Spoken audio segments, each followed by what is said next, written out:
Okay, everything, just a second.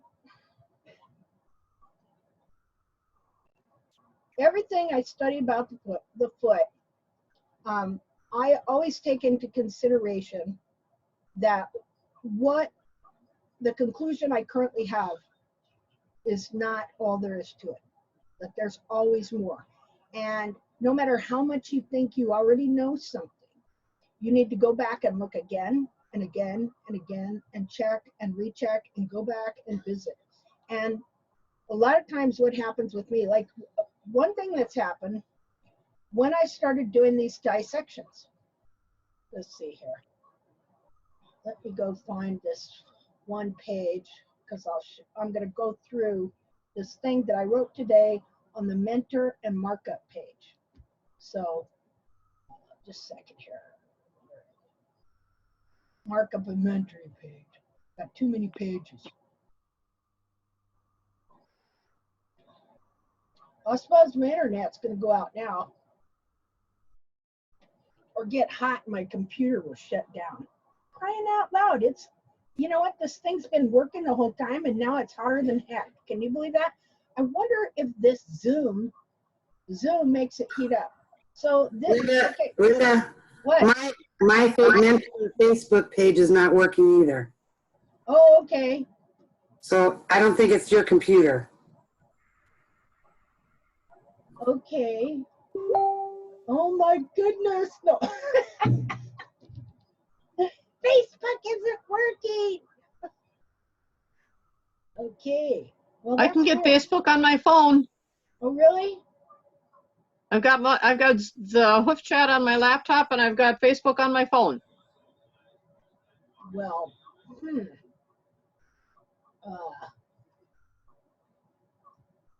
okay, well, we'll just, when did you join there, Annika?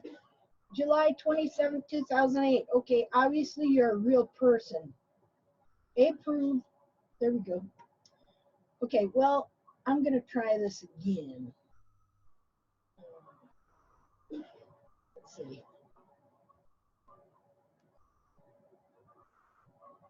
Well, see, now it's not, I'm not, well, fine, be that way, as you will. Then that figure, I really needed to go there to get to that one article I put in today with all those pictures and everything. Okay, well, maybe we'll change direction then, although I could look all that up. Let's see. But anyway, so studying these feet, actually anything you study, always be open to realize that what you believe and what you think and what you are fully persuaded on just might not be so. And, you know, we want to continue in whatever we study and to become a student of that thing that we study. And then eventually we will come to a knowledge of the truth of that subject.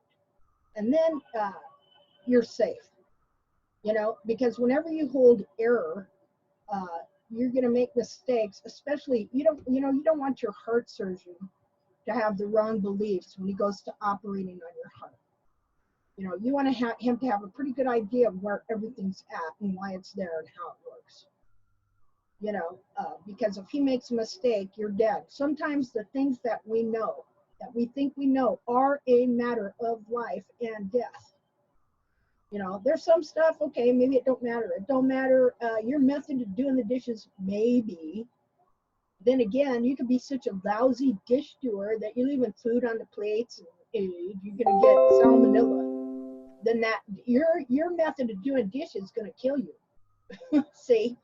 So everything that we do can have consequences if we don't know the truth about it. So, okay, so we're just going to go into like dissections. We're going to look at some things. Just a minute here. I'm really starting to understand this whole foot binding thing way more. And I'll tell you what, I never would have if it wasn't for Jackie Pony. you know, and in fact, that's what I was going to do this on was Jackie Pony. Now, when did I get her? I got her in 2012. Maybe I can find a picture of her. Just a second here. Oh, here. This was back in 2018. I don't know if anybody remembers that I did this thing where I soaked her feet to soften up the frog and the periopal and remove periopal, and I made this concoction that I put on her feet, and I put little I took a towel and I ripped it up into 4 pieces, and then I dunked it in this stuff. And see, I used a Downy type softener. I was hoping that would soften them up, you know. And I dunked this towel on her feet, and then I wrapped them with plastic, and I let her stand there for like an hour or so.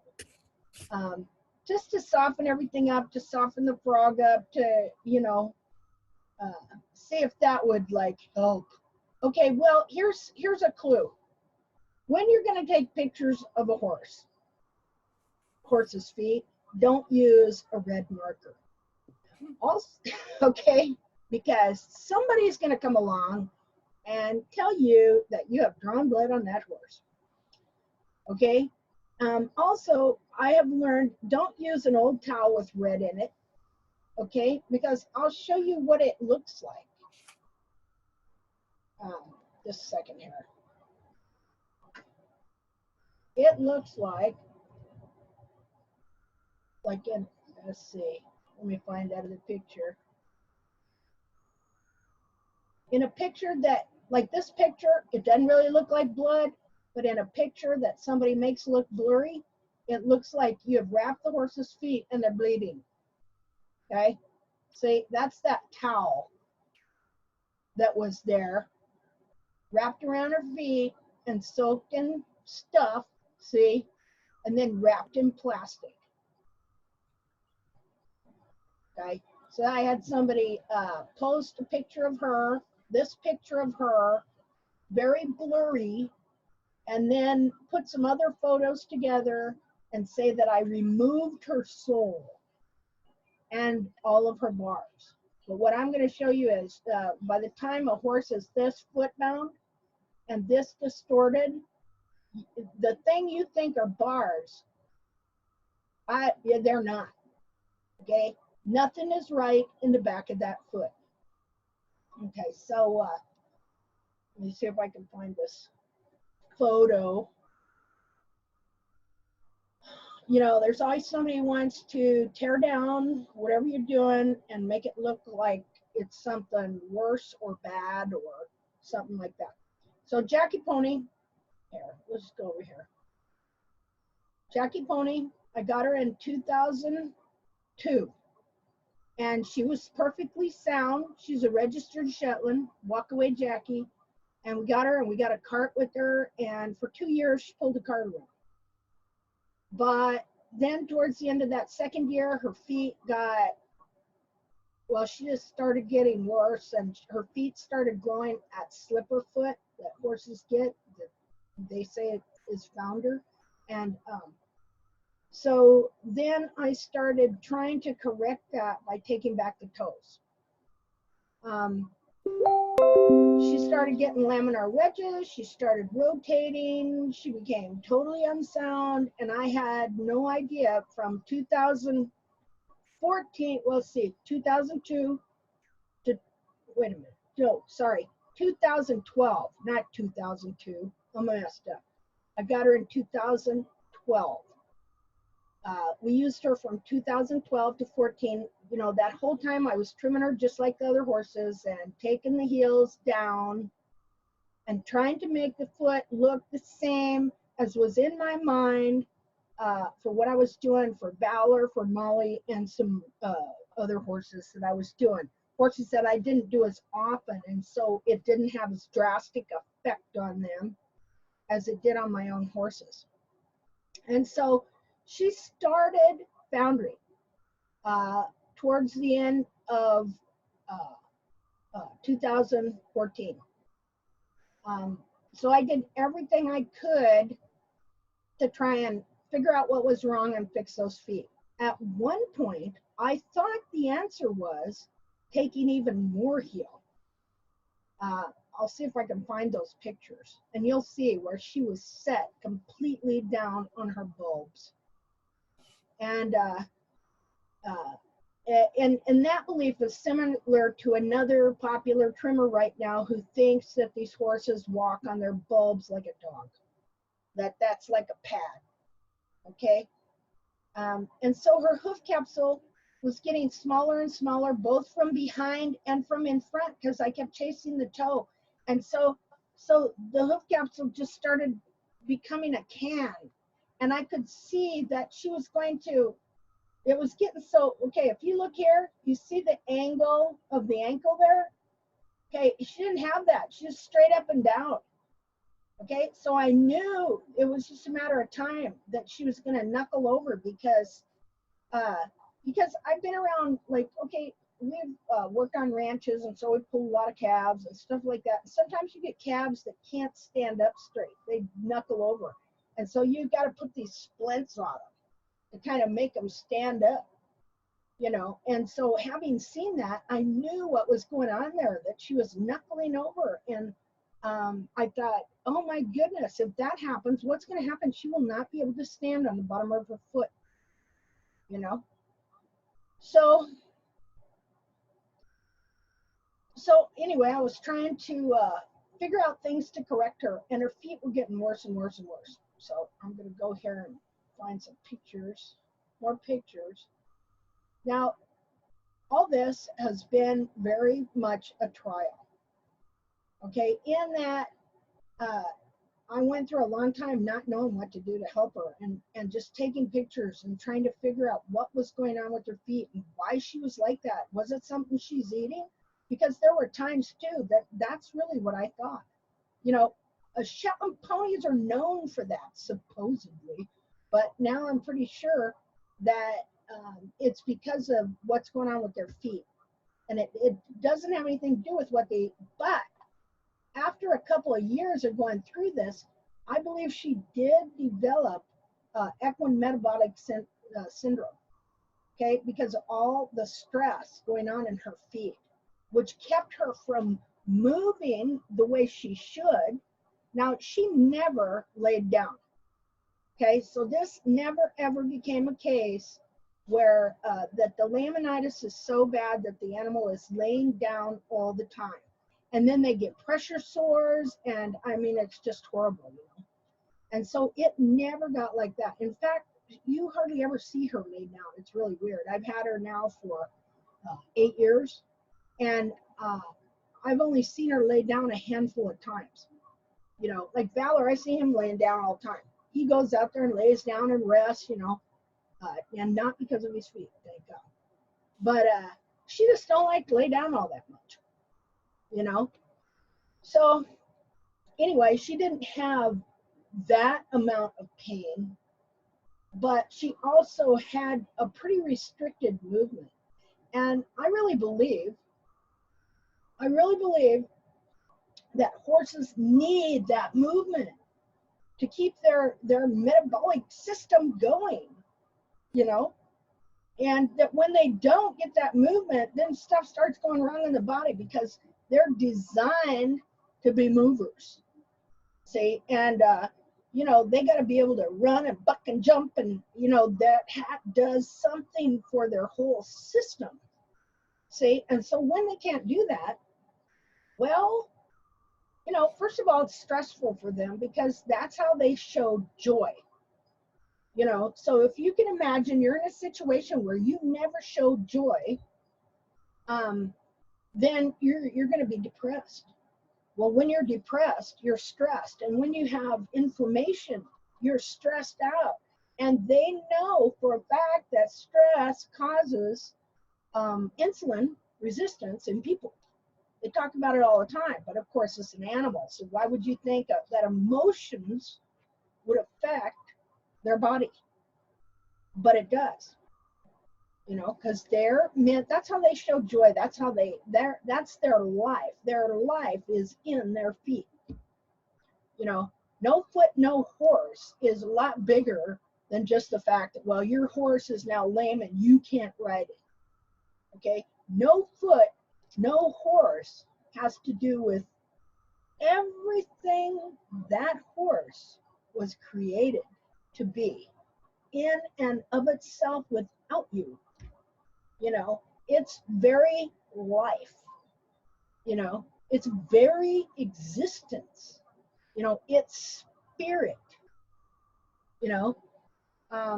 So that's how important those feet are to this creature, you know. And of course, our feet are important to us too. You know, we have to work because I've had foot problems my whole, well, not my whole life, but ever since I was 35, I started having severe foot problems, and just been plagued with severe inflammation and pain in my feet and stuff like that. And it is very stressful. But to look at me and to look at me walk most of the time, you would not have any idea that I was in pain. And so these horses are in pain because, and here's the thing with me, I did not know that inflammation was pain. You know, when the doctor asks you, are you in pain? You know, burning, I didn't know that they considered burning pain. I found that out at some doctor one time, and I don't know, I think I'd hurt my shoulder. Something happened, and she said, well, is there any burning? And I was like, well, yeah. She said, well, that is pain. So on a level of 1 to 10, you know, what is your pain? I was like, 9. Been 9 for years, all over my body, you know. And so inflammation, we can exist and live. It's not like you're being stuck in the knee with an ice pick, you know, or having your, you know, something like that, you know, or broken bone, not that kind of pain. It's a different kind of pain. Slow, lingering, physical damage to the body, to the mind, to the soul, to the spirit kind of pain. And that's what these animals are going through. Horses are so emotional, you know, they will let you know how they're feeling. And we, as owners and lovers of these animals, we know when a hair is out of place on them.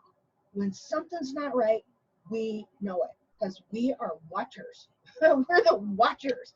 We're the watchers of our horse. You know, what little teeny tiny thing's wrong? You know, something ain't right. We know it like that.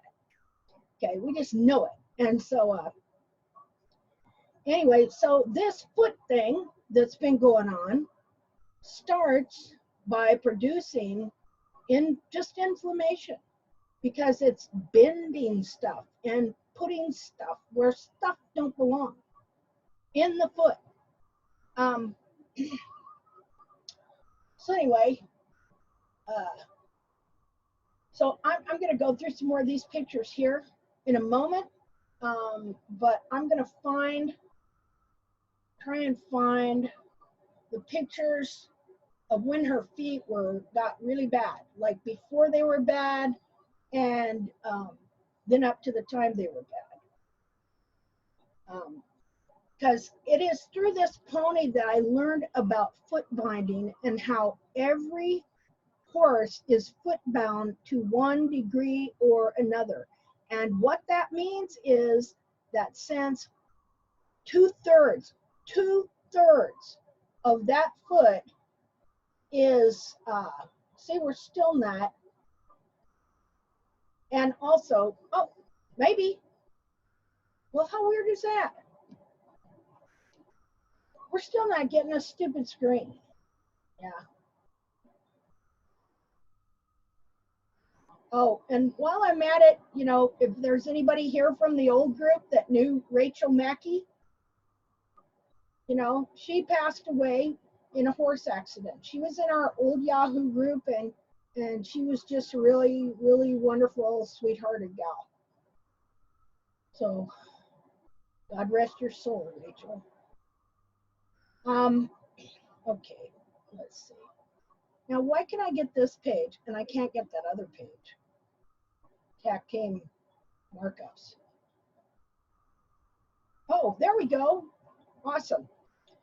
Okay, so what I kind of want to go through, I'm going to go through Jackie some more, but I also want to go through the pictures on here to show you more about foot binding and the consequences and how to recognize it and things like that.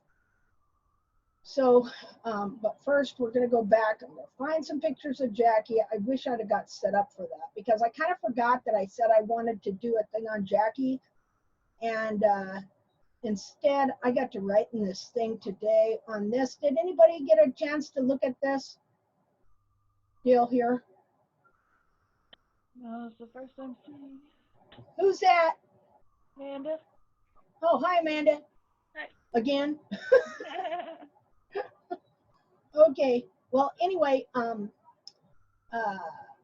let's go through this a little bit because then you'll understand a little bit more about what happened to Jackie. Okay, so I'm gonna read this.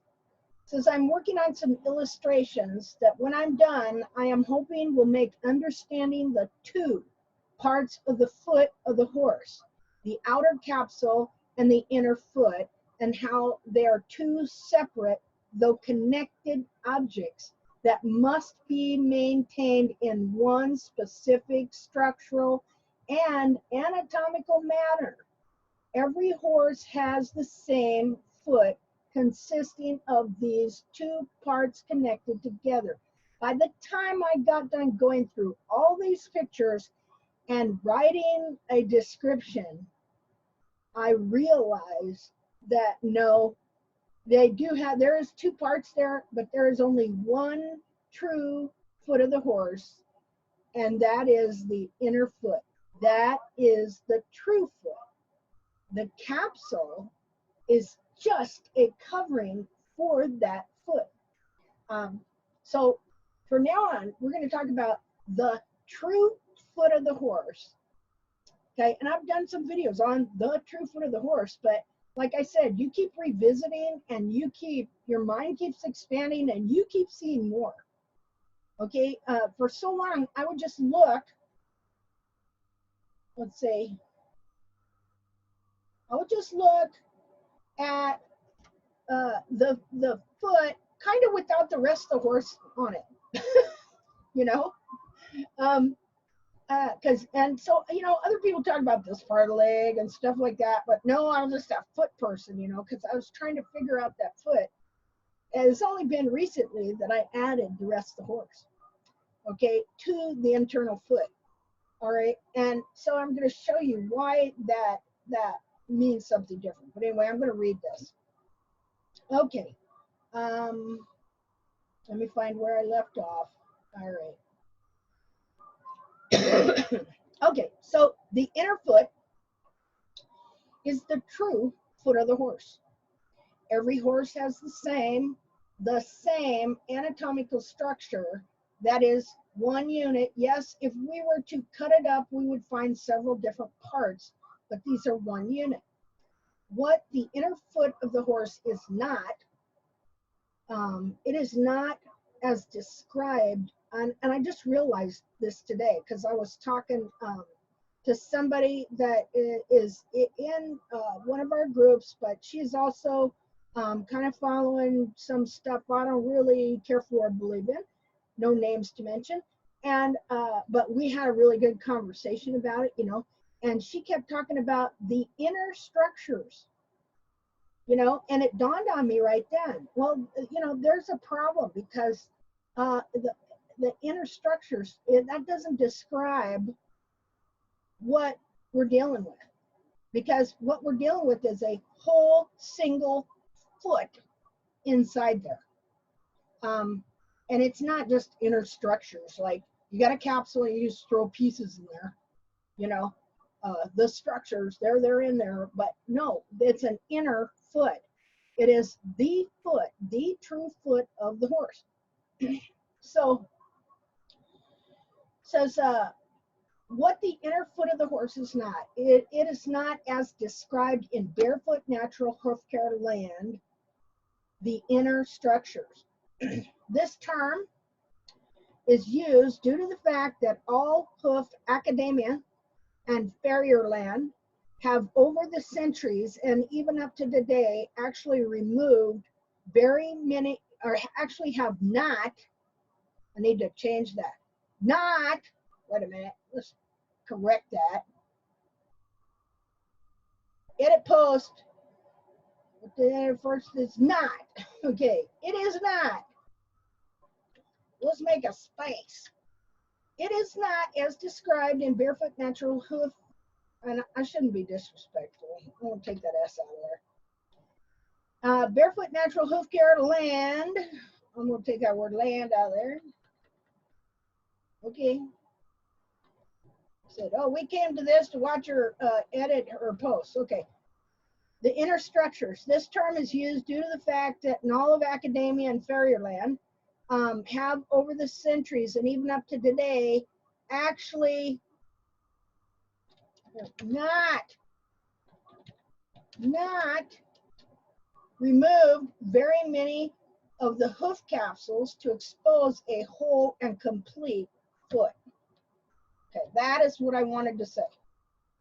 Okay, the other way, it made it sound like they had removed hoof capsules. No, they have not. You know, it is really difficult to remove a hoof capsule. And so most of the time, they cut them in half. If you cut it in half, then that's what you think is in there. Ooh, it's the inner structures. It's like in the internal organs of the foot. That's of the hoof capsule. That's not what it is. There is a foot there. And if you remove the hoof capsules, you find there is a foot. And if you soak that foot long enough and get all the blood out of it, it is the same color as skin. Because that's what it is. It's skin, dermis, corium. Okay, now there's two reasons that they look at it like it's, you know, just a capsule with inner structures. Okay, this is for two reasons mainly. One, hoof capsules are very hard to get off. However, and this is true, I've perfected the art. You know, I've learned how you can zip them off like they were connected by Velcro. This is because I came to understand the key to the disconnection of the two lamina that hold the hoof wall to the outer dermis of the foot. And this is a primary thing that you will have to understand so that you understand why your horse is sore. It may not be because he's got thin soles. Okay, and when you understand this, and I've talked about it before, we're really going to go into it tonight, okay, then you understand also what the goal is for what we are doing. And this is something, and I don't care if I may teach on this for the next 10 weeks, every hoof chat, okay, because it is that vital to understand the concept of how that capsule fits on that foot correctly. Okay, so, okay, for centuries and even up to today, actually have not removed very many of the hoof capsules to expose a whole and complete foot. This is for two reasons mainly. Number one, hoof capsules are very hard to get off. However, okay, I already said that. Okay, the second reason is the X-ray machine. Why remove a hoof? I mean, you know, of course you're not gonna, you know, remove the hoof capsule, look at the foot anyway. Oh, let's remove this and look at it, put it back on. Okay, but the X-ray machine shows the same view of the foot as if you were to cut the hoof capsule in half. And so what they do mostly is they slice and dice that hoof capsule to look at it, to study it. And so they do not see that the horse has a foot in there. What you call the heels, okay, are not bone and cartilage. Oh, wait, let's go up here.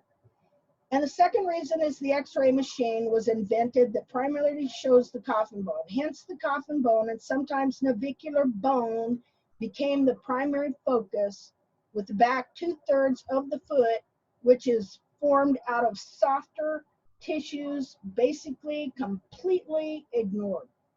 All they look at is that coffin bone and the outer part of the hoof capsule.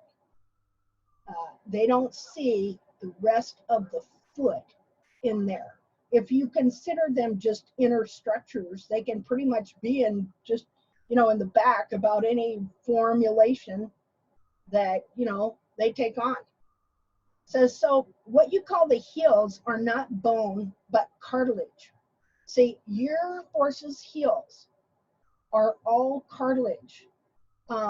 Cartilage from that part grows part of the sole of about a third of the foot. And cartilage and fat, 2/3 of the foot inside is able to move and deform and conform and have gradual distortions to it that people are not recognizing.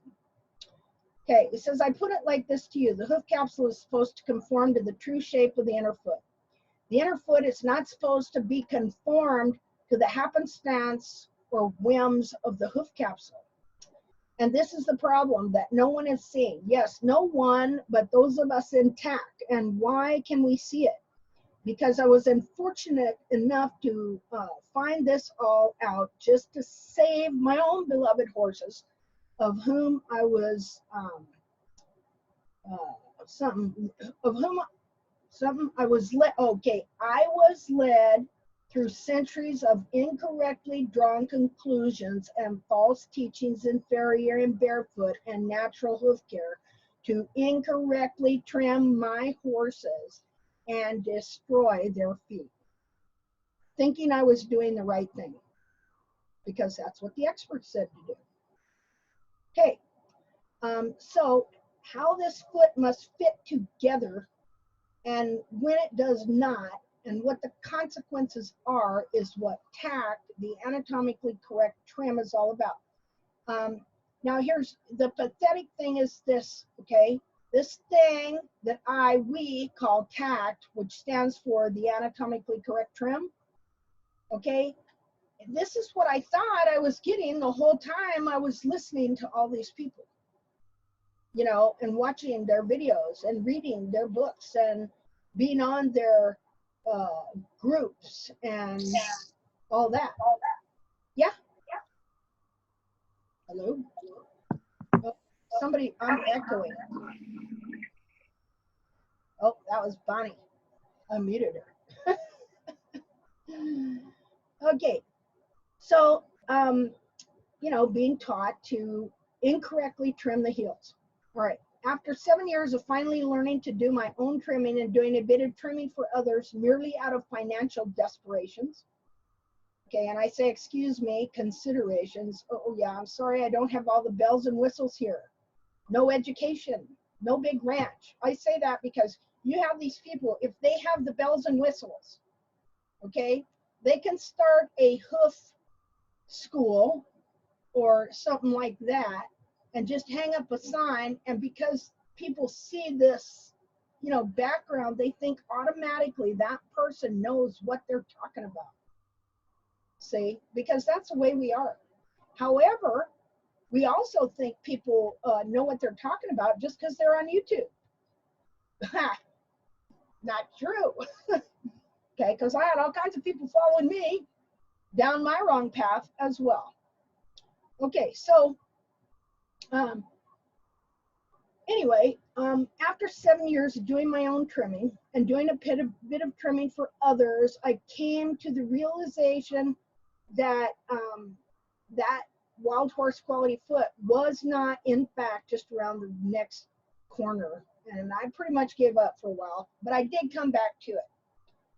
So I want to say this, that the anatomically correct trim is all about understanding, getting rid of false concepts, gaining a true understanding of your horse's feet, so that with your own brain, you will be able to see and read the two parts of the horse's foot correctly, and thereby know what it needs to be correctly aligned and have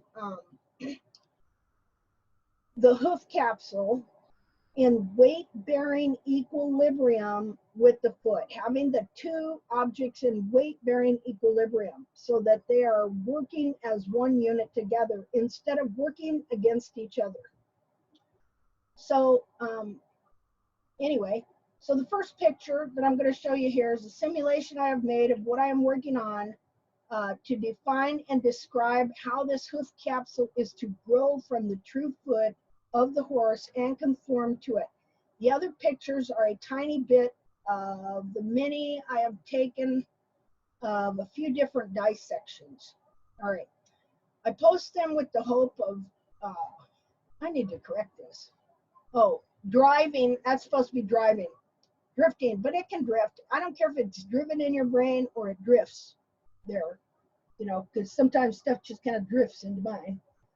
All right, and then I got to drive it home.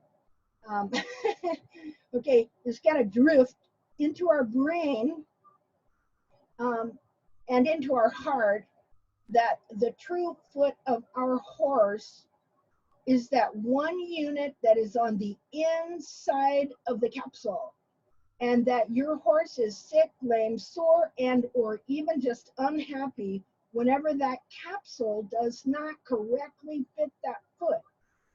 So this is the model we should be following, and we are proving with what we do have thousands of horses that are being done, in case you didn't know. There are a lot of people that are not on our group that have been doing TACT for a number of years that have seen great improvement in their horses since we started growing heels. Okay, so even though it's not overnight, as we all know, we're in for the long haul.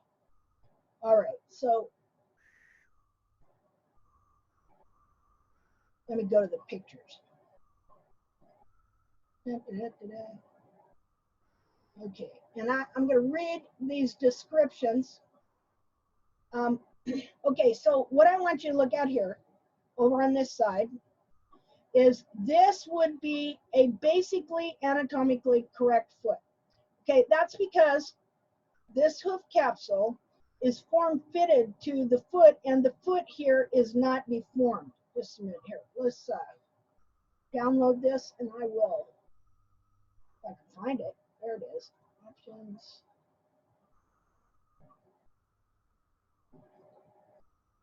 Okay, that's better. See, because I can make it big like that and pull it over.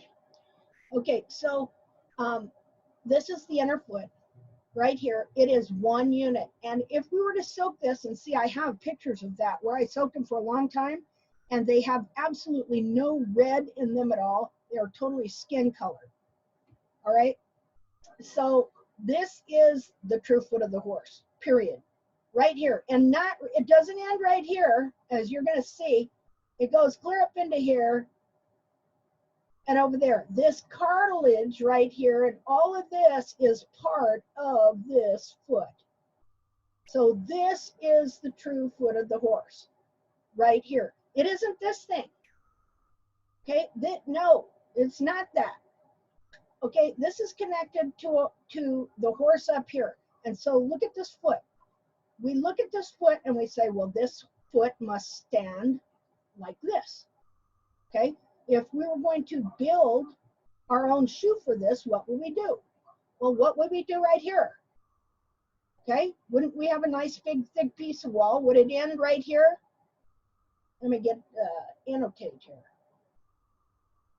Just a second. Oops, there we go.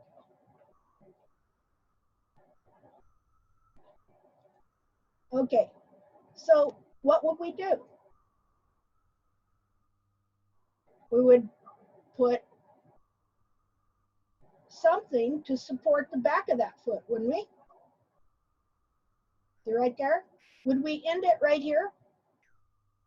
Anybody out there? It needs a sole. Okay, well, like, okay, you're right, it needs a sole. So let's put some sole on it.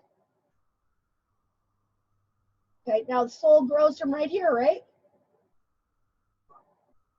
That's not quite dark enough. Just a minute. Let's make it green. So the sole would be right here. And right here, does that look like about right? About how thick do you think that sole should be? Anybody got an idea? 3/4 of an inch, an inch. Yeah, I think that sounds good. Okay, we know that it grows from little horn tubules like this, right? And that it grows from right here at the edge of the foot. It isn't just under the foot because it creates a lip up over the end of this foot here. So we're just going to draw on our sole on this foot. This actually works pretty good. Look, it's making me little little sole tubules. That's how it's growing. Okay, what else do we need here?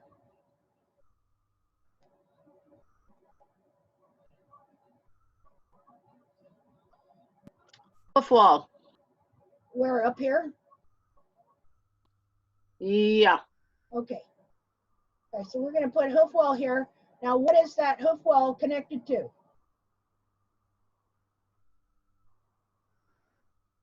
You see that? What's it connected to? Connected to the lamina on the outside of the foot right here. Starts growing from the coronary band here. Okay, what happens when it gets right about here? What's it do? It connects with what? The sole, right? Right there. And then they two grow down to the ground together. There you go. Okay, well, now what's missing? The buttress. Okay, all of the buttress?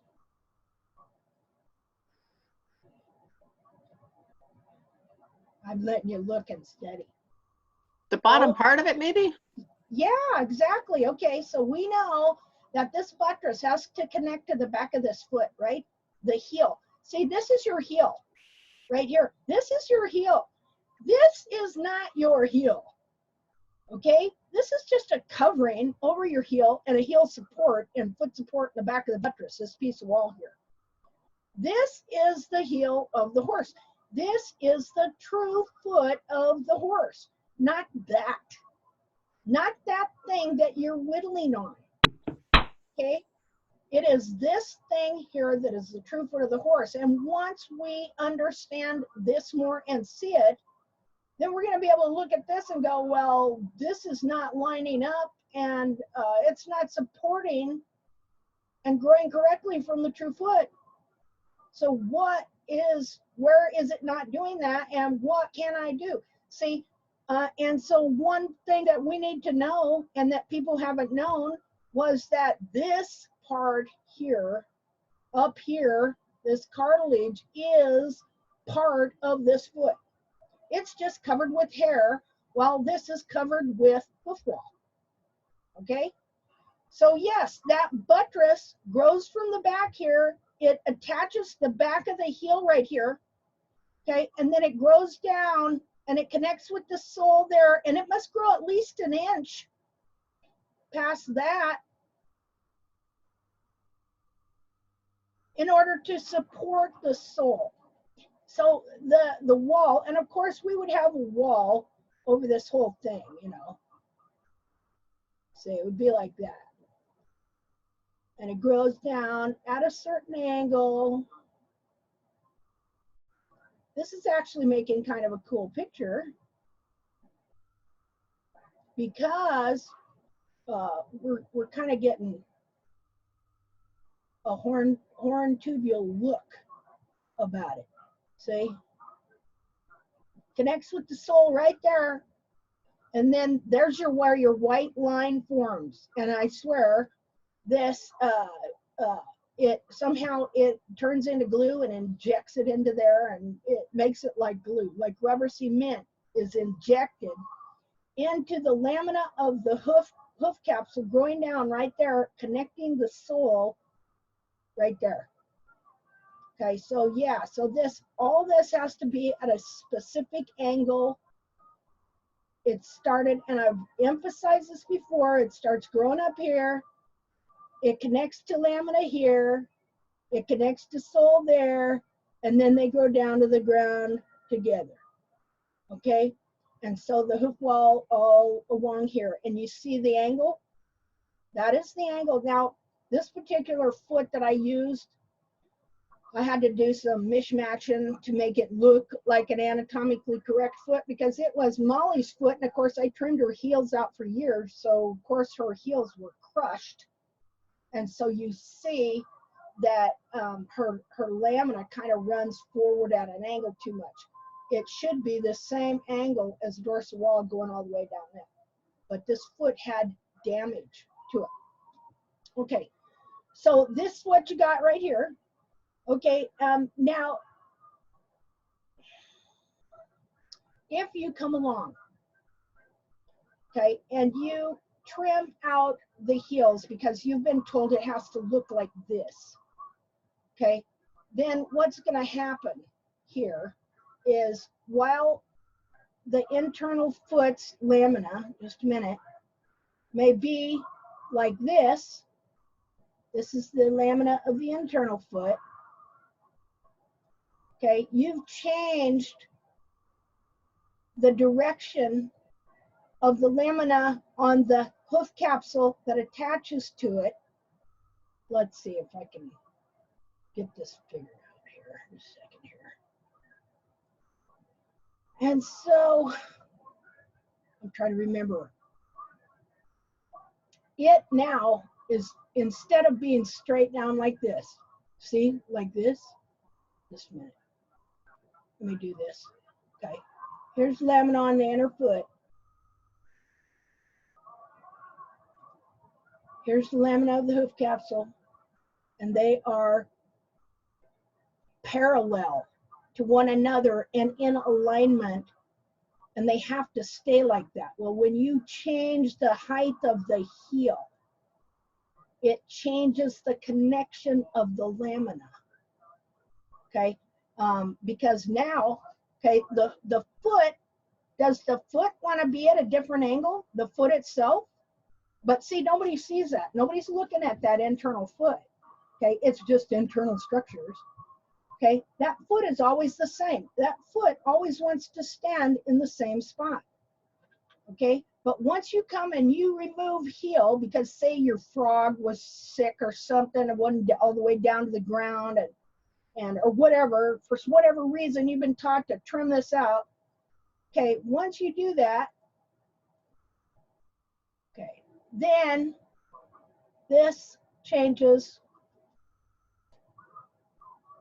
the alignment. Okay, you're gonna have to hold on. I need to go to the little girl's room.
Okay, well, that gave you some time to look at this and maybe read this.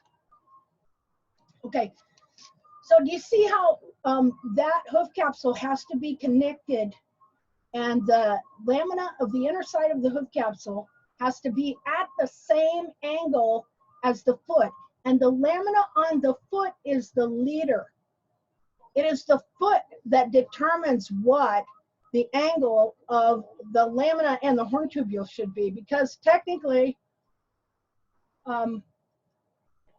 these horn tubules tell you what angle your lamina is going to be, because the horn tubule that grows right here is adjacent to, pretty closely adjacent to, the lamina leaf that is right here, an internal lamina leaf that is connected to it. You understand?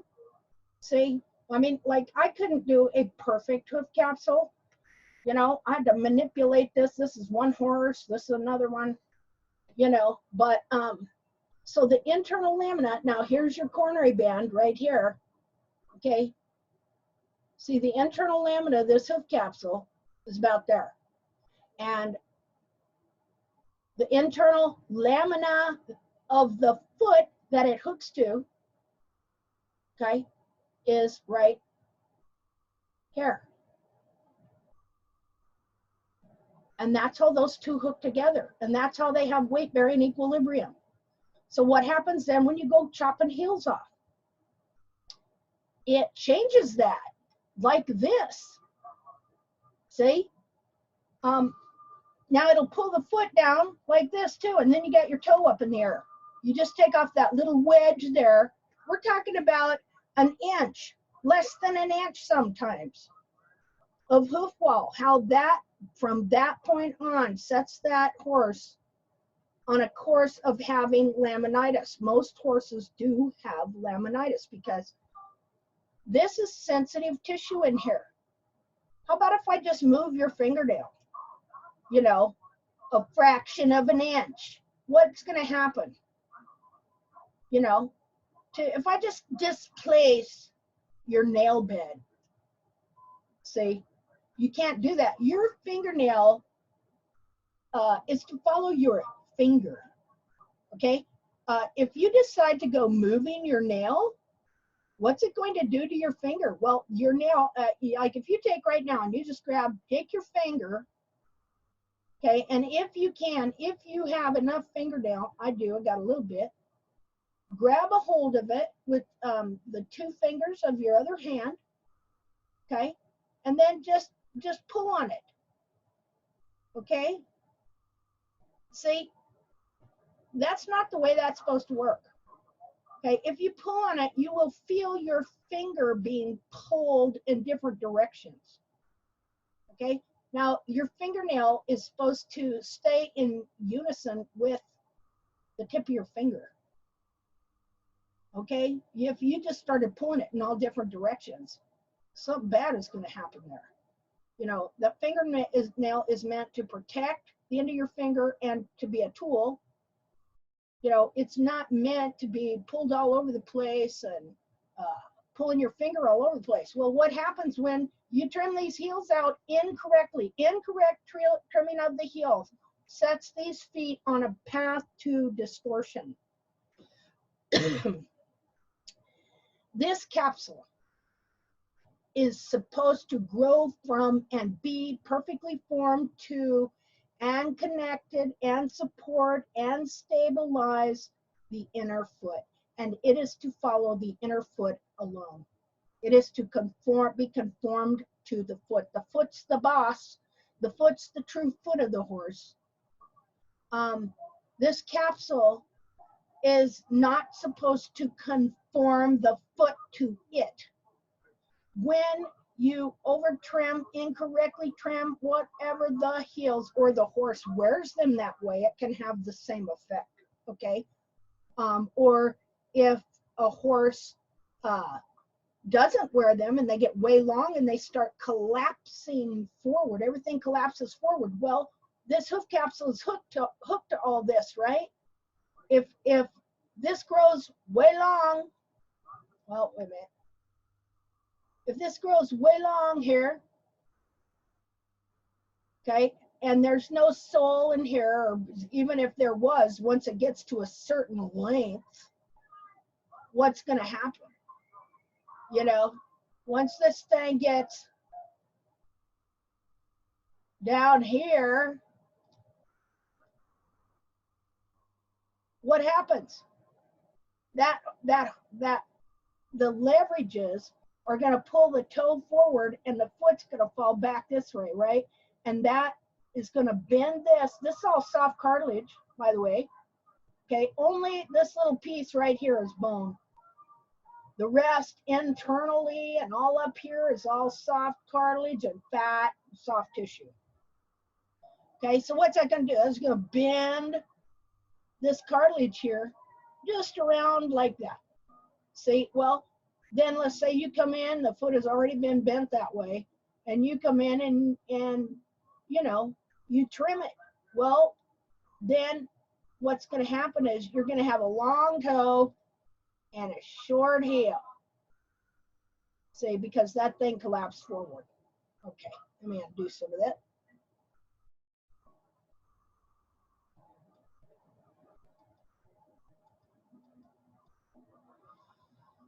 Okay, so you come in here and you just cut off that much heel because, you know, that's the fashion.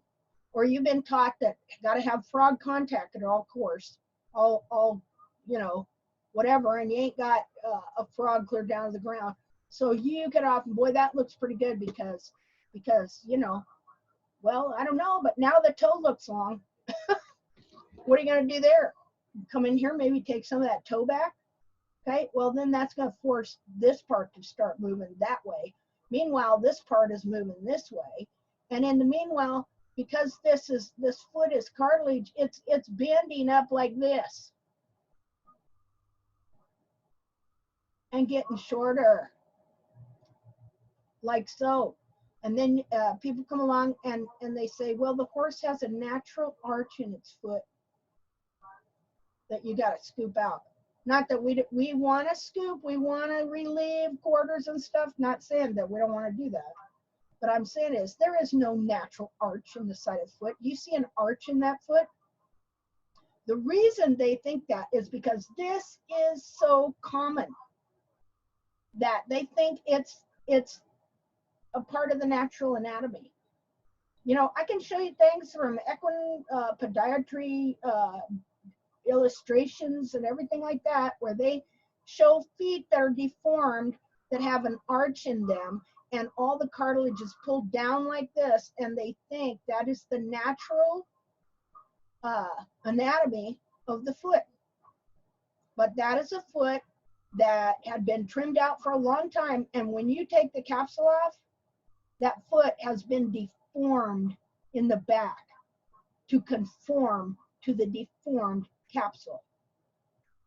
So we have to know and understand that this is the true foot of the horse. This foot, this inner foot right here, that's his foot. And every single horse on the face of the planet, when he was born, had the same foot. It was different in size. It might be different in width. It's different in maybe the angle, a little bit of the angle of the dorsal wall. Some of them have way huge, more buttress and cartilage up here. That's why for those horses, it's even more devastating to trim the heels out.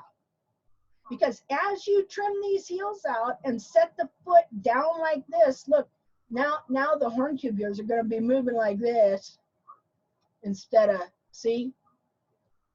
You set them like this, internals like that, but now this is pulling that way. And so now they're pulling this way, okay? And pulling the back of the foot down. It's pulled the back of this foot down like this. But you know what? This foot is made out of cartilage. It's not made out of bone. It's made out of fat and cartilage. It's kind of fat. You get that fat on a piece of roast. It's like a type of fat, but it's also gristle, and you think, well, I can eat that. And so you start chewing, and you can never chew it up. Finally, you got to spit it out, you know. That's the kind of fat you got in the digital cushion. Okay, it is buoyant. You know, it doesn't want to be squeezed and stay there. Okay, it is, that's why it's called a cushion. It is memory fat, meaning it wants to go back to where it was. And the cartilage is here. Okay, I don't know, does your ear want to be on your elbow? Not really, right? Okay, well that cartilage, this cartilage here, when you lower that heel, it don't want to be down here. Okay, so even after you do this, okay, you have automatically set that hoof capsule and that foot at odds, pulling in the opposite direction of one another. And at the same time, everything in this foot is saying, let go of me. I want to come up this way. And when I was, see, I've been trying to wrap my brain around this. I hope, oh good, I hope one's still muted. I've been trying to wrap my brain around this stretching of the periopal skin. Okay, how it happens. How do we get these big fat bulbs? You know, and where else? I've seen it in the side of the foot, how it stretches. You know, so the periopal skin right here is what attaches the hoof capsule. Okay, the periopal skin corium is right up here, and it is what attaches the hoof capsule to the hide of the leg. Okay, and as the hoof capsule goes down past that periopal, you know, you'll see, let's make one. Okay, you'll see this white stuff up here. Okay.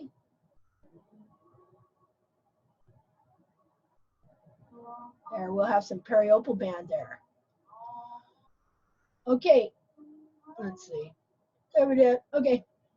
As the hoof wall grows down, this periopal skin, a very thin, clear sheet of it attaches itself to the hoof capsule, and that stuff, I did a study on it one time on the substance, is like harder than diamonds almost. Okay, so it emits the thinnest sheet of periopal over this hoof capsule, and that is like nature's shellac, you know. It is a, well, like it's a lot stronger than nail polish and stuff. And so then another thing this periopal band does is on the hoof capsule, and when you take a hoof capsule off, okay, first of all, you come up here and you take a scalpel and you do a very fine cut right here. And so when you take the hoof capsule off, this periopal is attached to this hoof capsule. But it attaches the hoof capsule also to the hide on the leg right here. That's how that works. Well, when the heels are incorrectly trimmed on this foot, on the true foot of the horse that is right here, underneath all this marks here, okay, when you over trim the heels and now you have set them at odds one to another, and you have also pulled all this cartilage and fat, and this whole heel here is cartilage, and it's being forced down now like this, okay, it don't want to be there. All right, and so it will start pulling up like that. And I'll show you on another photo I did. Let's see. How that works. Okay, what you'll find is this is going to stretch back up to where it wants to be, and then it's going to, that periopal is going to stretch right in here. It's connected to the foot that is pulled down, and it is connected to the cartilage, and it'll separate here, and it will stretch, and it covers up what you're doing. And it will also stretch back here in the bulbs, and the more you trim the heels, the more, the shorter this hoof capsule get. It starts going forward like this, crushing the heel, pulling this down and under to where you don't even have a buttress anymore. And it can shorten the length of the hoof capsule up to the bone, up to where the coffin bone wings are. Because once you strip the frog out of the back, then you can just fold this foot nicely up and under into here. And you know what else it does? It creates a false concavity. You know, yeah, these people doing this trim and they're showing these artsy fartsy pictures, you know, and you look at the foot and there's, oh, wow, look at that concavity. But they've trimmed out all the heels. There is no real frog. There's a thing they got there, looks like a frog. And all of this is pulled down like this. And then they got this concave looking foot that looks like your typical old heelless wild horse foot that wore his heels out. Because as I said, this isn't just about, you can trim a horse into this. And farriers have been doing it for years, slowly, gradually, without realizing it. You know, you go look on the internet and look at the back of the foot of horses. You know, look at the back of the foot, this much hair. Okay, it's all different ways. I mean, yeah, you got also all different ways in the toe, but you're going to see a multitude of weird things going on back here. Never consistent, never the same. Let's see here. Okay, so I'm going to clear all drawing after I take a picture. Oh, I can't take a picture. Well, let me. Wait a minute. I wonder how. Screen saved, show in folder. Okay, I didn't know I had that. Oh, isn't that cute? What good is that going to do? Oh, or maybe it's, I don't know what that is. Oh, well. They're all drawings. Okay, how do I get out of here? Okay. All right, so let's look at here. No, this, oh, okay, this, I did have this on here. I wouldn't realize it. Remember I told you? Okay, so you've come in here, you've removed the heel. Now, of course, I put this in my rotation program so that I can rotate the back of the foot down. Okay, so that now the horse is standing flat. And this is what I realized going through all this stuff today. You are literally creating a situation for this horse where he is forced to land. Can somebody tell me what? You have just created a situation that forces this horse to land. It's a popular saying in barefootdom. Blank first landing. Toe first. Yep. What was that? Heel first landing. See, they talk about that all the time. You know, heel first landing, heel first landing. You know, it's a mantra. Like, don't trim the frog and don't trim the toe callus and, you know, all this other stuff. Don't touch the sole. Don't trim the bars. You know, these are all mantras in barefootdom. Okay, and so they got that one too. Heel first landing, heel first landing. Well, from what I have seen in slow-mo, horses pretty much land flat, you know? But when you do this, see, what you got to wrap your head around here is structural principles and leverages and how things work. Natural laws. Okay, so I got a big old horse up here. This is his real foot, and he wants a specific kind of support for that foot. It has to be a certain way.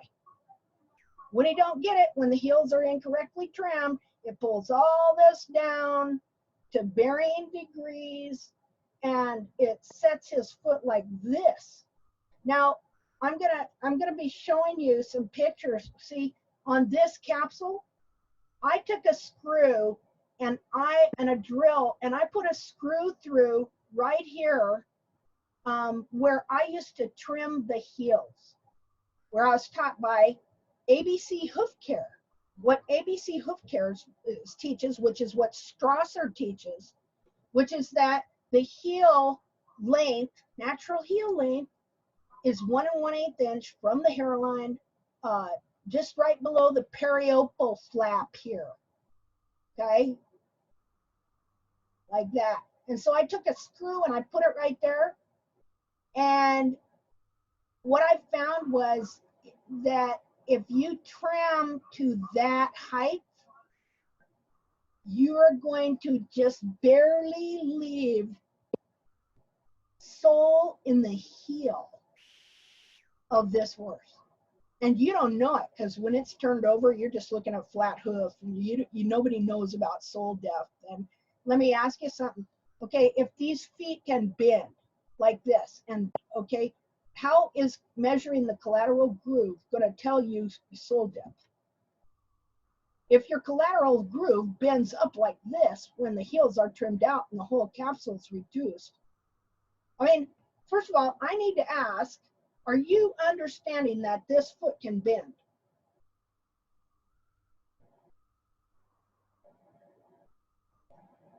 God, I need some participation here. Yes, the whole Yes. back of the hoof can bend. Okay. Okay, if I could get a yes here and there, I would feel better. Where are you? Okay, let's participate. I'm probably putting you to sleep. Everybody been yawning? Because this is what happens when you start hearing the truth. People want to, it's weird. All of a sudden, this yawning comes over people. And it's not that they're bored. It's not anything. It's just weird. I've found that in a couple different subjects. We go speaking, okay, like if you go speaking the truth, okay, over an issue that has been in darkness and that man has been deceived over, people have a hard time staying awake, and they want to yawn. So, you know, strange things in this world. That's all I'm going to tell you. Okay, so this is all going on with farriers and in hoof care, and nobody knows it. Hundreds of years, what, 1,000 years, 2,000 years ago, Alexander the Great conquered the whole known world in a barefoot horse, okay? But they didn't trim like this. And if you go and look at the Greek reliefs, you're gonna see feet like that. You're not gonna see feet like that. They had heels on them and great big cartilages up here. Okay, so when you take that much heel off, what have you done to the sole here? See, when we made our, oh, I'm sorry, what were you gonna say? It's thinner. Yeah, thinner in the back, isn't it? And you've lowered the heels. Why don't you get up and stand up and go walk on your heels with your toes up in the air. You know how little kids do that all the time? Remember doing that when you're a little kid, just to mess around? Walking on your heels? That is what you've forced this horse to do. Okay, but he didn't want to do that. This leg wants to and is supposed to stand like this. See?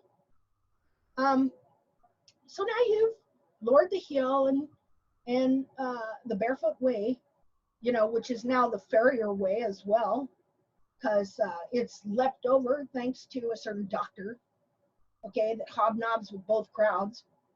Okay, so now they're all lowering the heels to what they think is going to make the frog grow, or the digital cushion grow, and actually it's just destroying the foot, changing the whole alignment of the two laminas. See, that alignment of those two laminas is vital. And so you've lowered the heels, you're forcing a horse now to land on this. You're forcing him to land heel first, just like little kids. You see them get on their heels and walk for a little bit.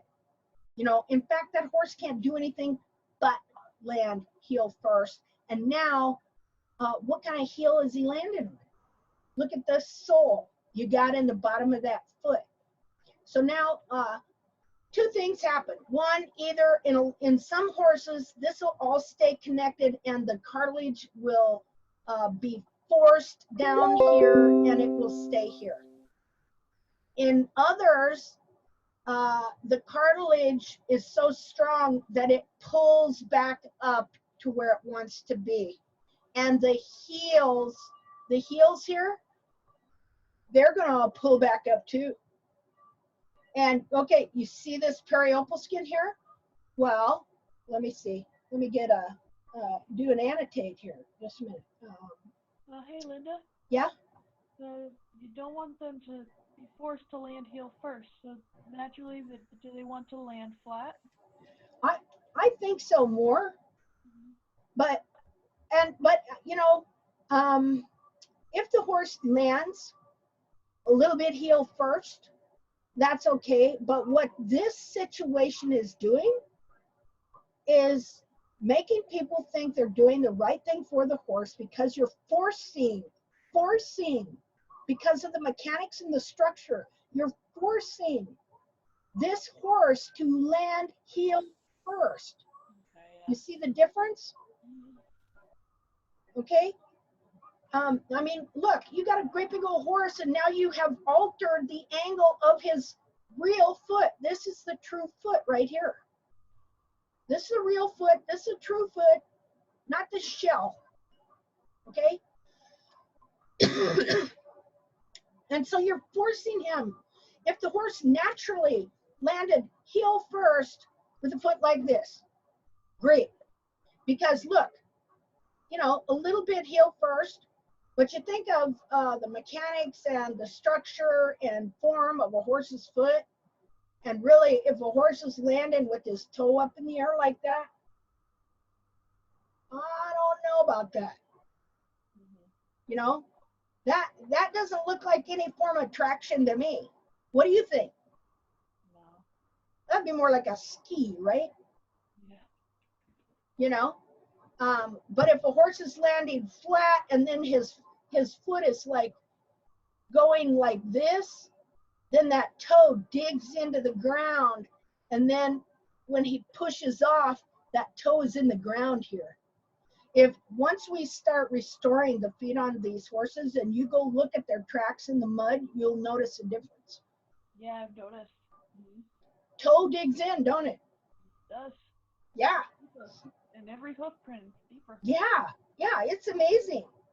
You know, but if you have taken off this part of the horse's foot, okay, and crushed it, and you're forcing him to land with his heel down and his toe up in the air, what kind of traction are you going to get out of that?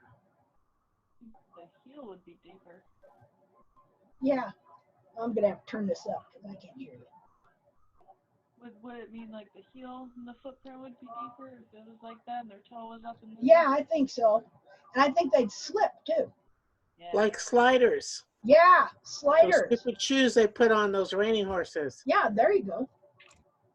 You know, so when this happens, when this is like the start, you know, I can't tell you how many times I've seen horses that have pretty decent feet go to a barefoot trimmer and the first thing they do is this. See, and think it's great. You know, and I did this to my horse. I did this to my horse. You know, and to some other horses. Thinking it was the right thing to do. Okay. And so you've done this. Now the foot is setting like this for the poor horse. You have taken away the balance of the foot, and you have created a situation in which the foot wants to be back where it should be, but the hoof capsule now is slanted forward and pulling forward. Let's see, how would it be? Okay, the foot is pulling up like this and down at the toe, and the capsule is pulling off like this and up at the toe. They're pulling in opposite directions now. The force exerted on them internally is in opposite directions. So that is constantly moving and tearing the lamina, even with the horse just standing. Okay, now on some horses, okay, what happens is that cartilage in that foot ain't gonna stand for it. okay? It's strong cartilage, strong in the heel, and it's gonna say, nope, I'm going back where I wanna be. See how, okay, see now to do this, what I did was, on this here, I rotated the whole leg and foot on the hoof. I rotated the whole thing. On here, okay, I kept the same hoof capsule, but then I put the leg back where it was right here. See, because this is where that foot wants to be. It's right here. You know, not here. Look at the angle. Okay, look at the different angle of the pastern and up here. You see the difference? So see, you're not just changing the angle of this foot and stuff, you've changed the angle, everything on up. You know, so some feet won't come loose here. Okay, they just, this all hold together. Other feet, they say no, and it pulls up like this. Okay, and then what happens is, just a minute. Okay, where's the annotate? There we go. Let's see, what color? Let's use orange. Or no, let's use, yeah, let's use orange. What's the matter? Okay, so you see this periopal skin here? Wrong deal. Just a minute. Well, let's use that. Okay, you see this periopal skin? Remember, it was attached, it was all attached up here, right? Okay, now it stretches up like this. And this periopal skin in here, right here, that's attached also to the height of the leg, it all stretches like this.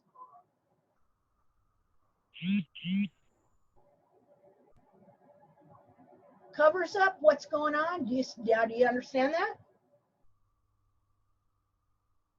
Yep. Okay. Okay, great. Now, that's on some feet. Okay, now this is one trim we're talking about here. Okay, what happens? You know, you come back 6-8 weeks later, whatever, you know. Okay, now this is a different situation. In this foot, the cartilage did not pull away, and the heel did not pull away, and the bulb did not, none of this stretched, and none of the periopal really stretched. What happened here was instead, as the hoof grew like this, it started pulling the cartilage down and around like this. And you see the slight bend in the foot there?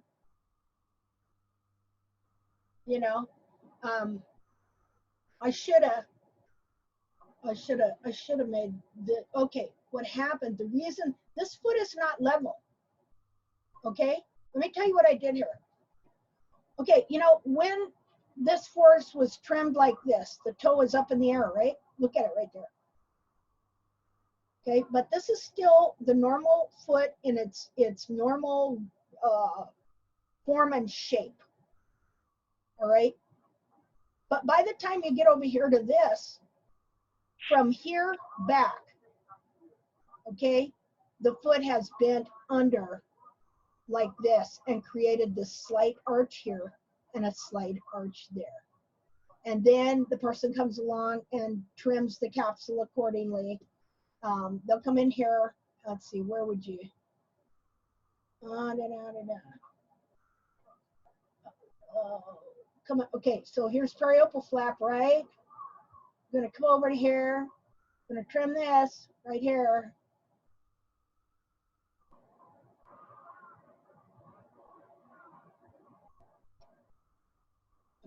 I could use white. Just a second. Let's do this instead. Gotta lower that heel.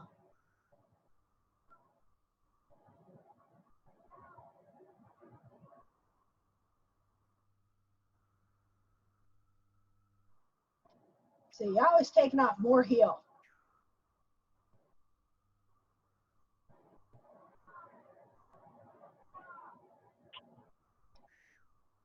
So then you're taking off that. Now what's that gonna do?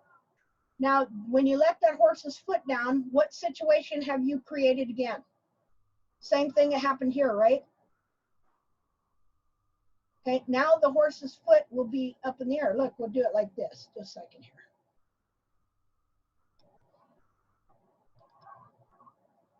Okay. Oh, wrong. No, just a second.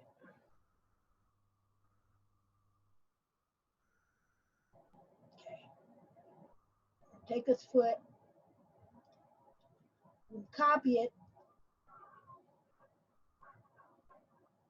Okay, now double paste, then I can rotate it, see?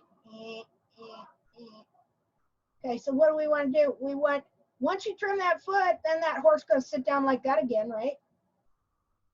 This stupid thing, stay down there. I just do that so I can see if I got it level. See what you've done again? Okay. Now here, just a second. Let me take a copy of that and gonna go over here. Well, here I have them all. Let's see here. I need paint. That's what I need. Just a second.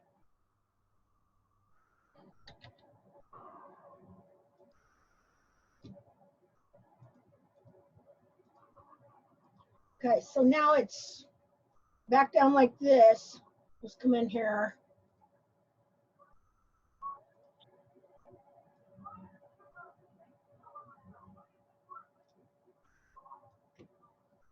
See what you're doing there?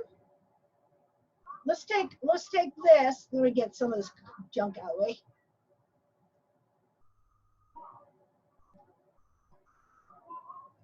So, you know, when you're doing corrective trimming, you see how much you got to reverse this process? You know, it's pretty crazy. Just a minute here.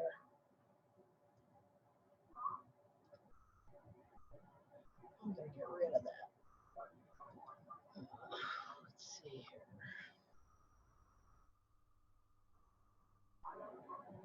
There we go.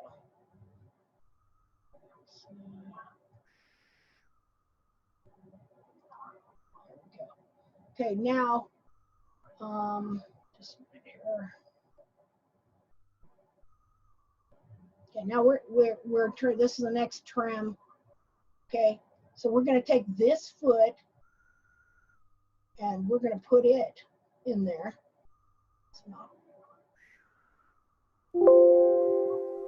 See, what you're seeing here is the progression of how this foot distorts, how this cartilage gets wrapped up into the back of the foot, how the frog gets stripped out of the back of the foot. What we're not seeing is what's going on, you know, to that part.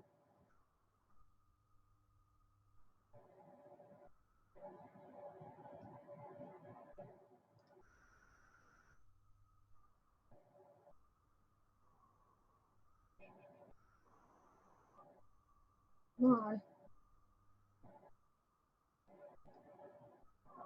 Let me, just a minute. We go back here. I want to get all of that leg in there. There we go. So you can see what goes on up the leg, because, you know, what have I been telling you? I'm not a leg person. I just know about the foot. But now I've noticed, since I've got pretty much stuff correct on what's going on with this foot, that now I'm ready to move up.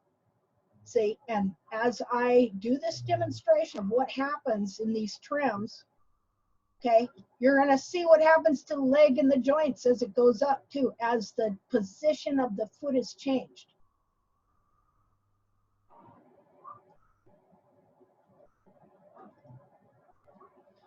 Take this, I'm going to cut this other stuff out, and then we're going to compare and see.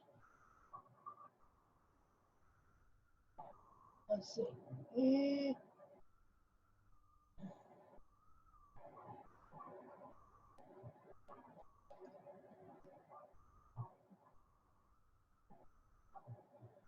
Okay, just a second here.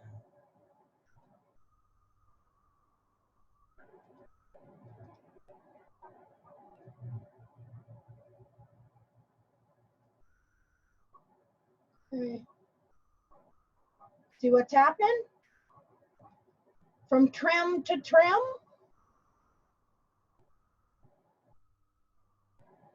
Of course, now what'll happen here?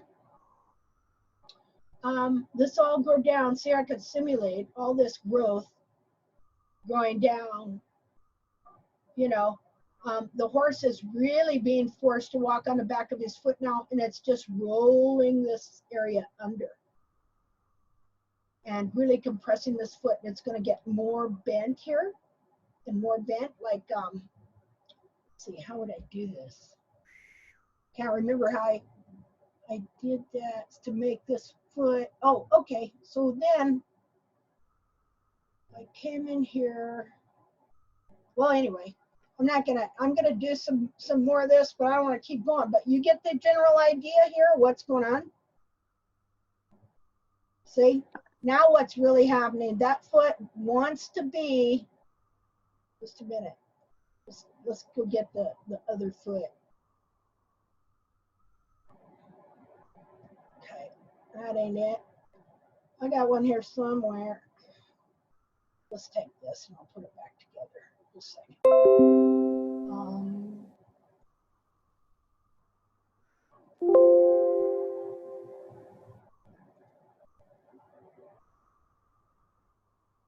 Take this foot.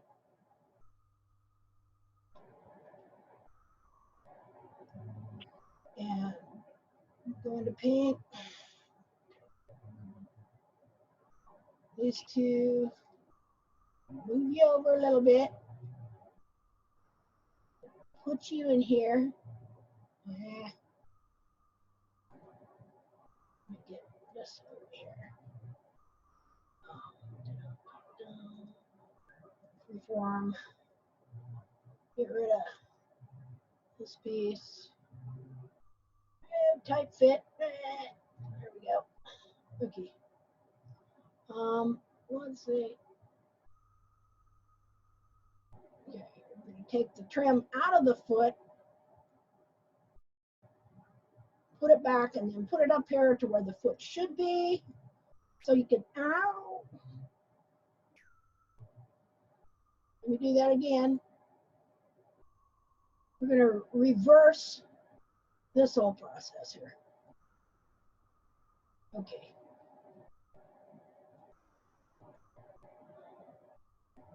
Well, you stupid thing. You're not supposed to do that. Listen a minute.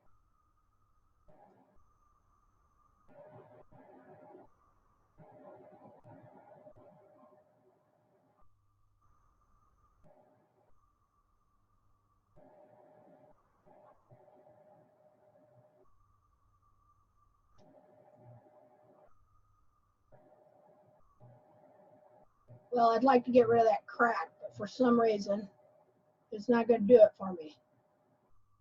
So anyway,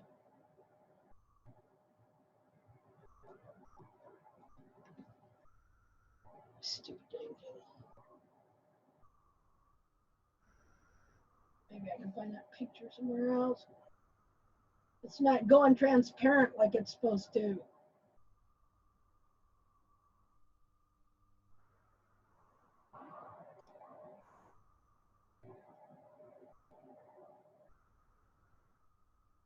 Okay, well that'll give you an idea, okay? Let's see. Okay. Okay, now, why is it not growing transparent? Oh, because maybe I don't have transparent on. Okay. Now, there you go. Now, do you see why it's so damaging to the horse?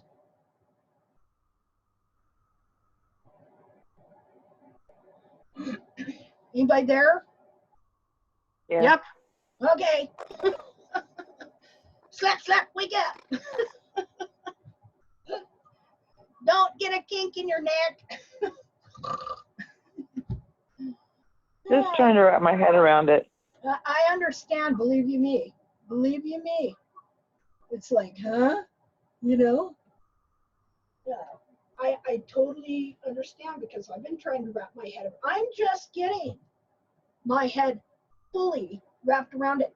Even from doing this, these foot by foot comparisons, you know, and no fancy program or nothing, it is opening my eyes, you know, as to what is going on. Now, as I said, this foot is going to have different, you know, deals. Now, which foot looks like it has a really long toe?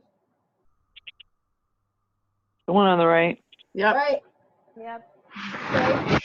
You know how we've been saying, you know, when the heels are trimmed out, your foot looks like it has a long toe. Right? That's what Dolly came with, long toes, low heels. Yep. So this is exactly what happened to her. See? And we're still fighting with it. Yeah. Yeah. So, oh my goodness sake. So then, again, you got to remember that this whole part of the foot is cartilage and fat that doesn't want to be there. It wants to stand like this. Okay, that's where the foot, that's where it should be. You know, just like your nose should be in the center of your face. You know, you take your finger and you pull it over. Okay, you can feel the pressure that it's wanting to go back the whole time. You know, and as soon as you let go, and it even starts to itch, and as soon as you let go, it pops right back, right? Well, the whole back of this foot wants to go back to where it's supposed to be. Okay, and which is a benefit. Okay, and so you know, so now by here, what's happened to the frog? You know, there's no room for a frog to grow because your frog corium is right here. Okay, and it grows, and you're right back here. You're gonna have an inch of frog. Well, you're gonna have 2 inches. The frog stay is up here between the bulbs, clear up in here. Okay, and then goes clear down to here. See, there's your frog right in there. But as this is happening, it gets less and less room, and the frog corium starts to become pummeled. It has no room to grow. And of course, then too, if you got that deal of don't trim the frog, you know, that makes it a bad on it too. Okay, so you've gone from having this situation. Here's, okay, so here's the lamina on the foot. Okay, here's the lamina on the external capsule. It's connected in, right? Just like leaves of paper. If I took 600 sheets of paper and barely lipped them into one another, like your, what do you call it? You do with cards, shuffling cards, how you at the very first and then you shove them together. Okay, so the very ends are one, you know, back and forth here. Let's see.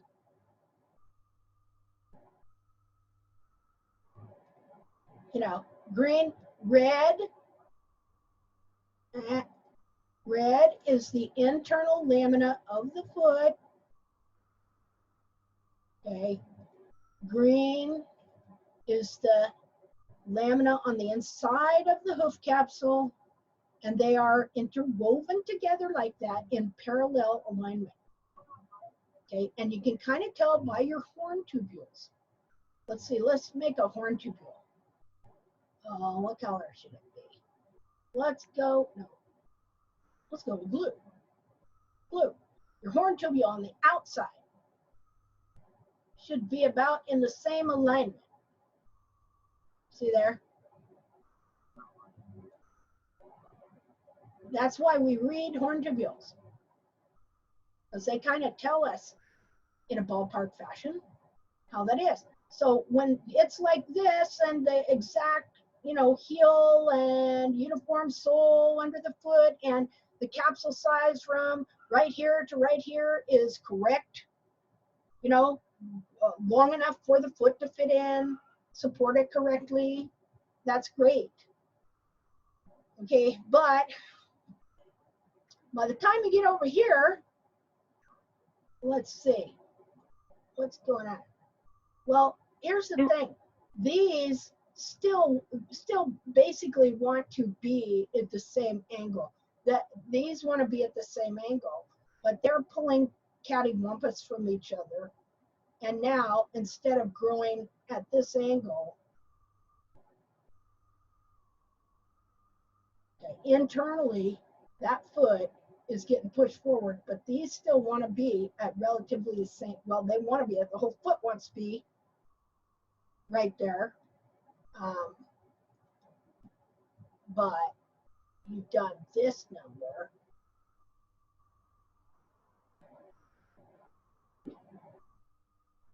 With the internal lamina of the hoof capsule. See the difference? Let's see, that was supposed to be that color, right? Okay. And then How do you get a low heel with a really concave foot and then a bull nose? I don't know. I don't know, but I got I've got that going. You've got that going? Yeah, the backs. See, I had that going too in Valor for a period of time. I'm not sure how that developed, but I know it has to do with I look at these pictures and I'm trying to figure it out. Yeah, well, and you will. See? It's got to be from trimming the toe so far back that now it's pulling the toe around as it's sucking up under. Yeah, or it could. Okay, here's what I thought one time. Okay, so so much, I mean, the foot is under such pressure. Instead of just, right. Your foot fitting nicely and snug but comfortable. Okay, now it's under all this pressure and these leverages and everything like that. And so right up here, and there's a lot of pressure going on right up here in the dorsal wall. Okay, and what I think is that the pressure causes this area right here to the two laminas to separate. Okay, and then this part of the wall bulges. It bulges out. Does that make sense? I think. See, this hoof wall here has to be connected around to this foot all the way around. Okay, it can separate. Okay, you know how a hoof wall can separate down here and tear out and put in a gap here? Yeah. Okay, well, what if, say, you had a real tight connection right here, but the pressure on the dorsal wall was so intense and the inflammation here that this lamina gave way? Okay, then that wall is going to bulge in a bull nose. But you should see that as it grows down. Well, I don't know if you necessarily would. I don't know. I mean, that's my current theory, is that there's lamina separation right in here. Well, see, no, because this wall is growing like this. See? So anyway, that's my theory on it for now. And I just keep figuring out how to grow heel back on that one. Yeah. Yeah, well, I did it. The thing is, this is a great thing. You know how they say the body wants to heal itself? Well, that foot, that whole, not just the foot, the whole pastern, the whole leg, everything in it wants to go back where it's supposed to be. Okay? So it is all the time wanting to go back and be the true foot that it's supposed to be. Okay? And so as you start to get some elevation here, gradually, if your heels aren't totally contracted and stuff, your frog stay will start to grow. And so what happens is then that frog starts pushing this up a little bit, and then you gain a little bit of elevation, and the wall grows out, and you're able to trim it, and it'll slowly maybe come back to this. This will grow a little bit more, a little more frog stay. It's pushing the inner foot up, and the inner foot is pulling on itself. It's wanting to go back, and so then it'll grow a little bit, and eventually you can come back to something like this relatively close. Now, one thing that happens though is that these heels in the foot, and this happened to Molly, they get crushed like this. See there? So how much of that, can really be repaired? I don't know. And this piece here can really get pulled down under here too. But I believe it can all come back. There will still be some damage in here, but the horse will go sound. She went sound. She was really happy when she passed on, with her feet anyway. So, yeah, it's crazy. All this is happening. You see how it's all hidden by that hoof capsule in that periopal skin. Deceptive hoof, and that's why you'll see those big fat bulbs. It's because you've got a little hoof capsule here with a great big periopal skin stretch like there, because the cartilage didn't want to stay down there. And and the ones that do, then they get rounded off like this, start rounding off. Then you come in here, and then I found out, see, all this went on Jackie Pony. Oh my goodness, this got totally wrapped down under here, and then bound with periopal skin that looked like a belt. And so then you come in and you go, well, gee, that toe is too long. And how many hoof groups you've been on, everybody's looking at something similar and going, well, your toe's too long. But the thing that happens when you come in and trim off that toe, oh, let me get the right deal here. Trim off this toe. Okay, we're gonna just rocker that toe there, make it look like a nice barefoot horse. Okay, is that this hoof capsule will start pushing on the toe of this foot. Okay, and it's gonna make it do this number. Okay, here, quit it. Here's your dorsal wall. It's gonna start pushing it back like this. And well, a lot of times, and the wall is either gonna stay connected and go back with it, okay, or the wall is gonna flare out like this, and you're gonna get a laminar wedge. And then it starts making it, then this part, well, when this part is pushing back, this part really wants to go up. And that's when you start getting coffin bone rotation. But what it is really is foot rotation. It might start here, but this part, you can only push these together so much before this part wants to go ploink up like that. So the whole foot rotates up like that. And you can either get a capsule with a big toe that wants to grow out like this with laminar wedge, or the toe wall will stay attached like this, and this will stay like that. This is how my horse's foot, pony's foot, was growing at one point. What do you do with that? That freaks you out when that starts happening, because this is not supposed to grow that way, and this grow, like, they're not supposed to grow together. And it can get so bad that it's even pushing it back like that. and it's growing like that, this part this way, this part that way, and it's like squeezing this part of the foot up and out, you know, and then you're seeing that the horse is getting ready to knuckle over if you don't do something, you know, and you get pretty desperate. That's all I can say. It's like you see a train wreck coming, you know. That's what happened to her. I would see a train wreck coming, but I was able to figure a lot of stuff out and get her wall growing at least back like this. I'd rather have this with the laminar wedge than have this can thing where the bottom of their foot is not like that. Bottom of their foot's up like that, and they're standing on their toe like that. You see that in x-rays a lot, you know. And then it starts wearing the bone, coffin bone out and stuff.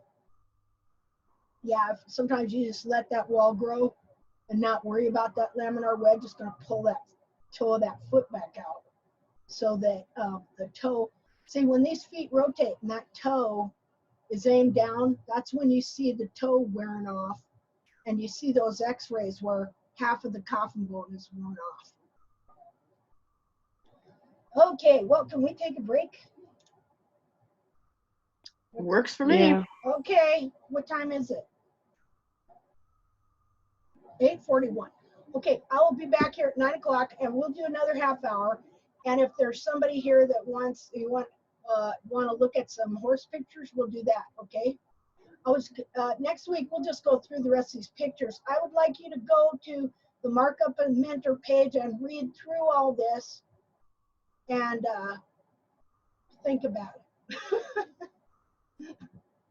Oh my gosh.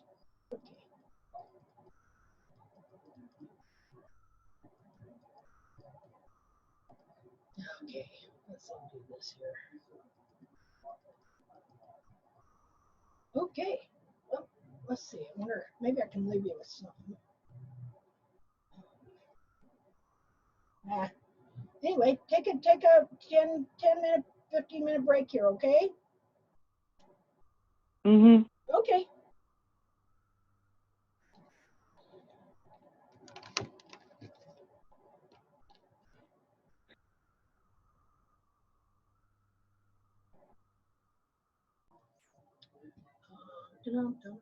Let's share. We should share. Okay, as I was saying, it is that inner foot that is the true foot of the horse. Say this here.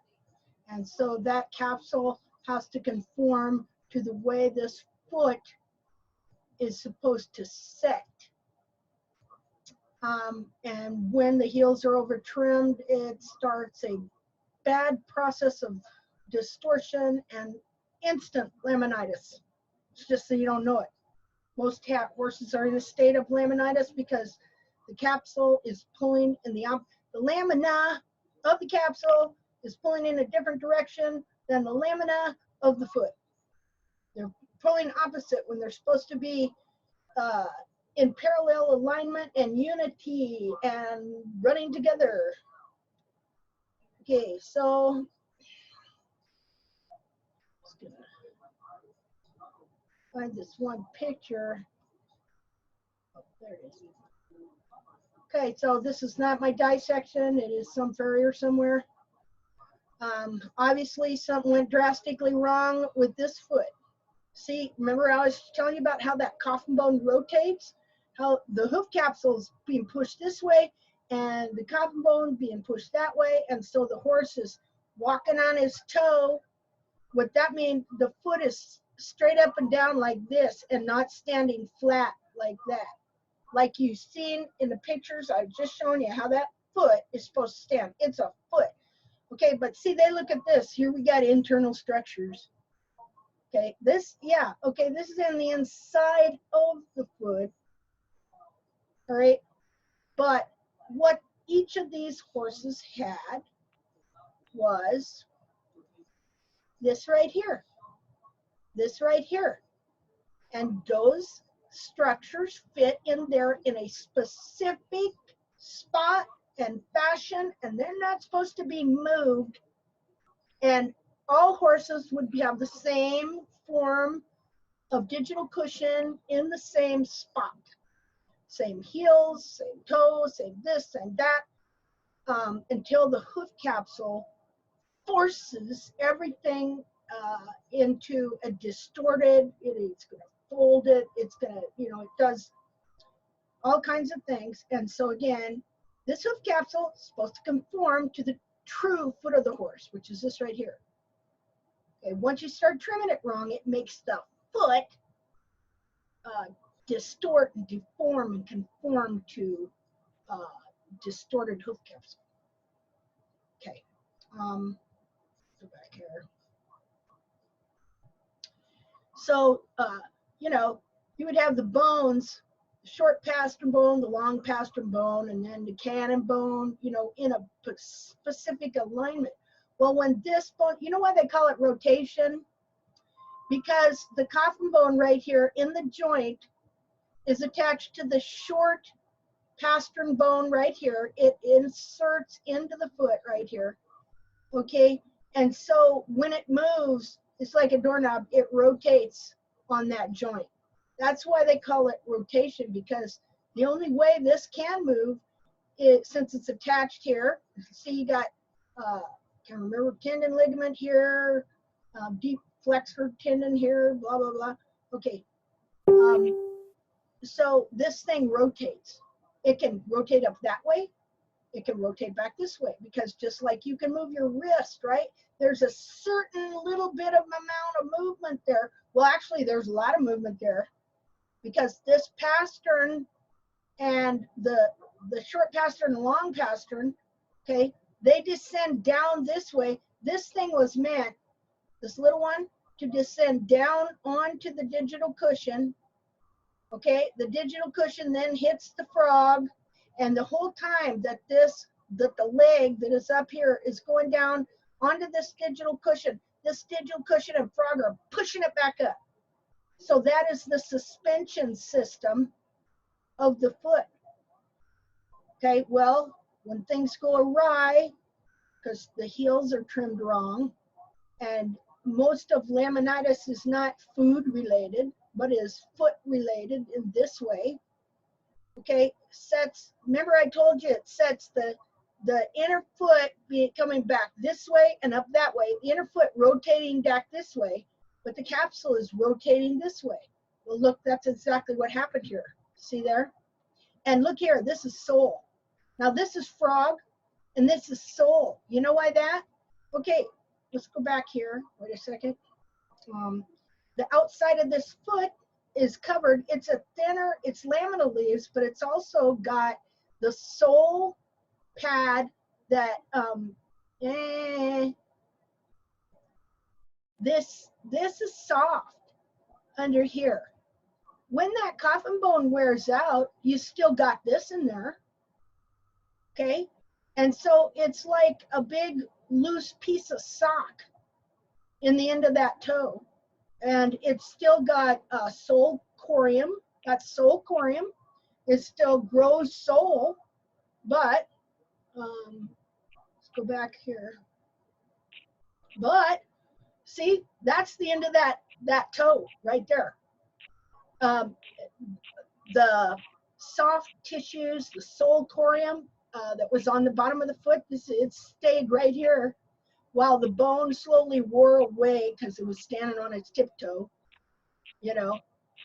and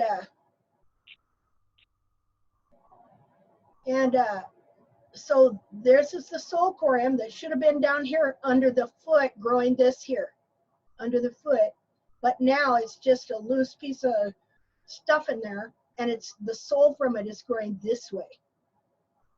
See there? Oh, just a minute.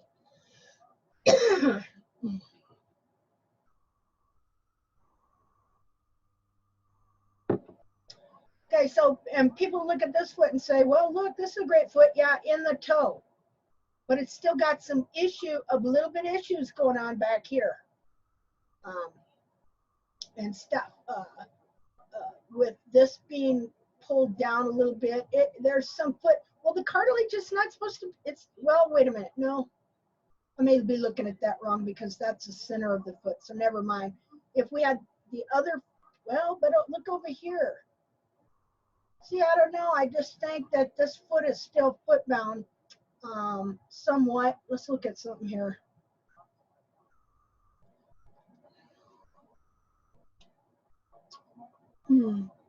See, just the way this is right here, I question it because a perfect frog stay goes up like this.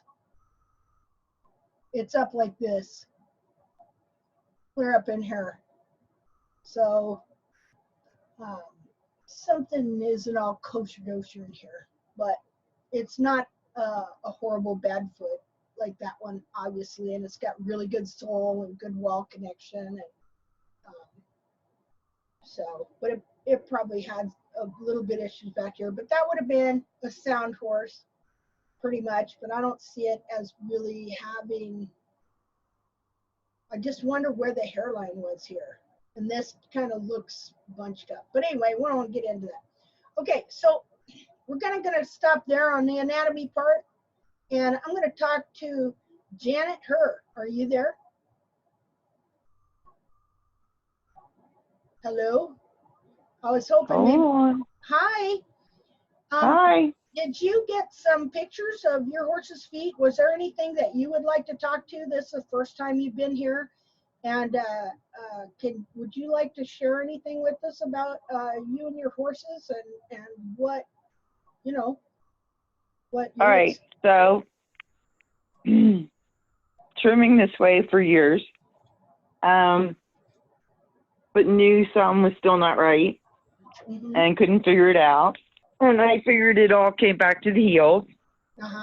Which, okay, so, which led me to starting to look for different approaches to handling the heels. And this is kind of how I found you guys. And my thing now is, okay, I've trimmed the heels out. You know, I've had him for 2.5 years. He's been trimmed out. Now, how do I start reversing the whole thing without letting the rest of the foot get completely out of whack? Yeah. Yep. Do you just let the heels grow for a while? Well, yes.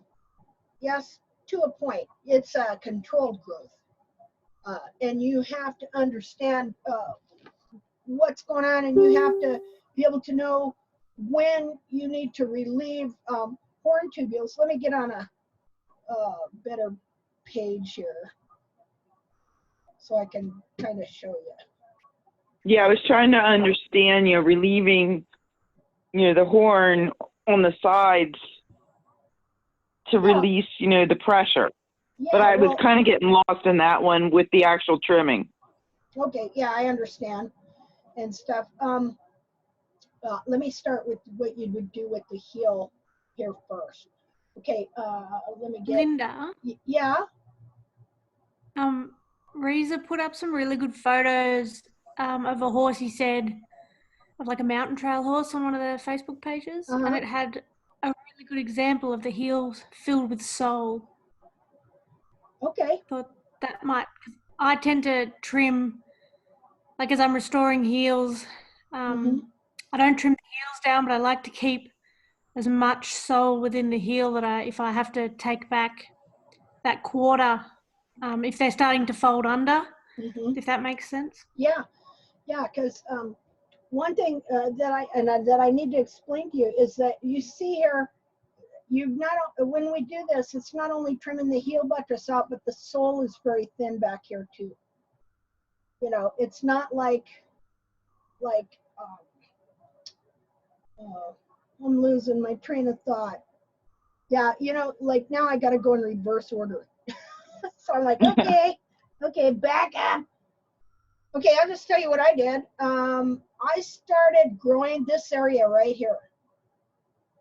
Okay, my heels were 1 3/8 inch, and don't ask me why I picked a random thing of 2 inches. At the time, I had no idea really, because when I started growing my heels, I wasn't doing it because I thought I needed to grow heel.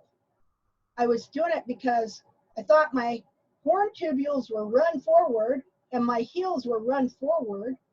And mechanically, in my mind, I couldn't get these horn tubules to move back unless I grew the back ones first and lifted it up, which would have made these easier to come back. Do you understand what I'm saying a little bit there? A little, yeah. I know. It's like my reasoning, because because I was gonna then. To me, this is a physics. To me, this is a physics problem. Oh God, yes, it is. It is. You know, it's natural laws and structural laws, and oh my goodness sakes.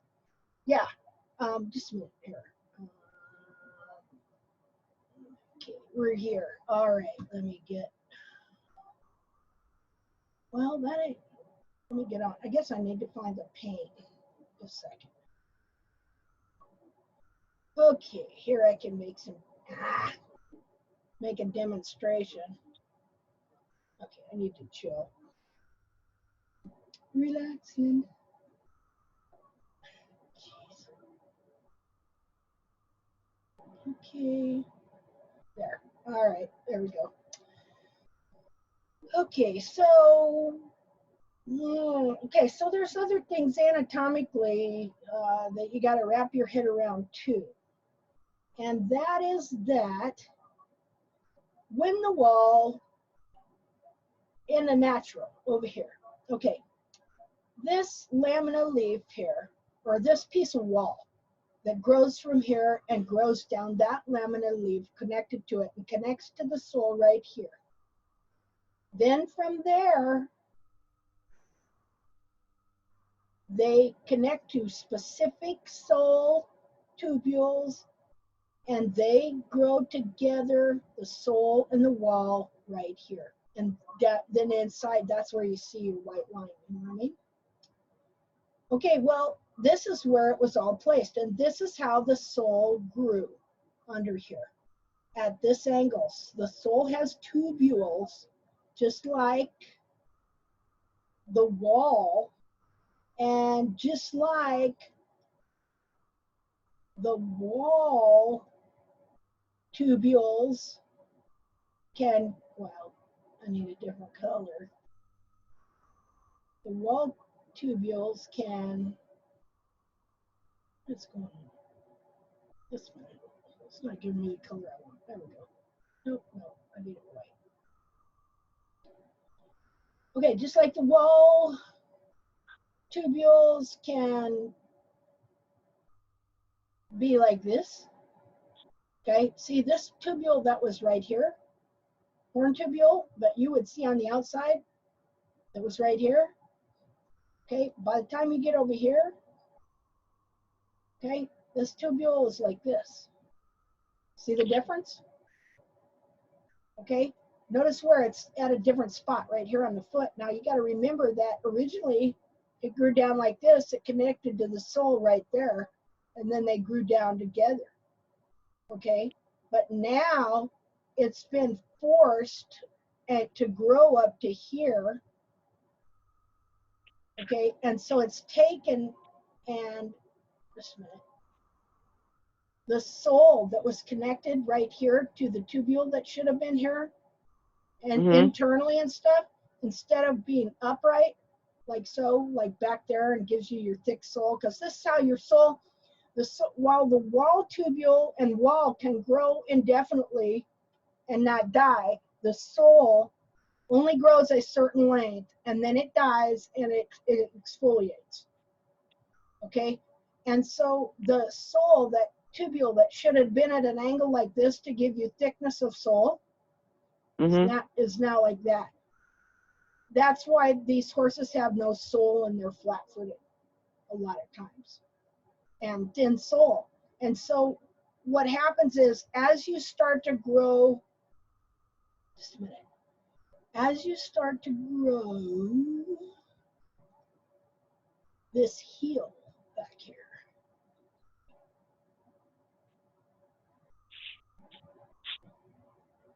okay, You're also going to have to learn to read these horn tubules, and you have to relieve them because they want to move back. They don't want to be there, actually. Everything wants to move back. And what we've found is that if you come in here and you have a bevel on the wall that relieves the outer wall up like that, I mean, you still have wall next to the sole, okay? But you have a bevel and an angle right in here at this area that's kind of up like that. What you find happens is as you're growing these heels, you're also working with these horn tubules. Let me use a different color. Okay, I'll just use this color right here. Well, darn it. Go red, man. Hold on.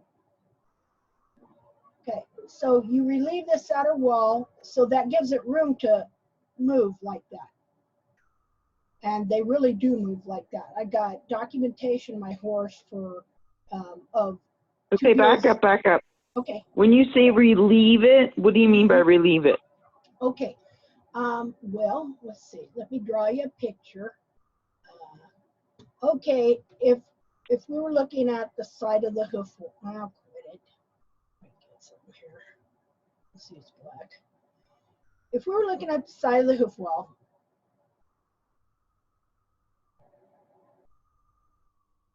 okay, here's the sole in here. Okay, here's your wall, right? And what I mean by relieving is like right here, okay, the innermost layer right here is really white, and it's the lamina also. It goes into the foot right here. Okay, Right. so here's what that means, that you would take and you would put a bevel on this wall like that. See how it, you know, or maybe a little more like that. Okay, you see how that gives this outer portion room underneath? Just a minute. Yeah.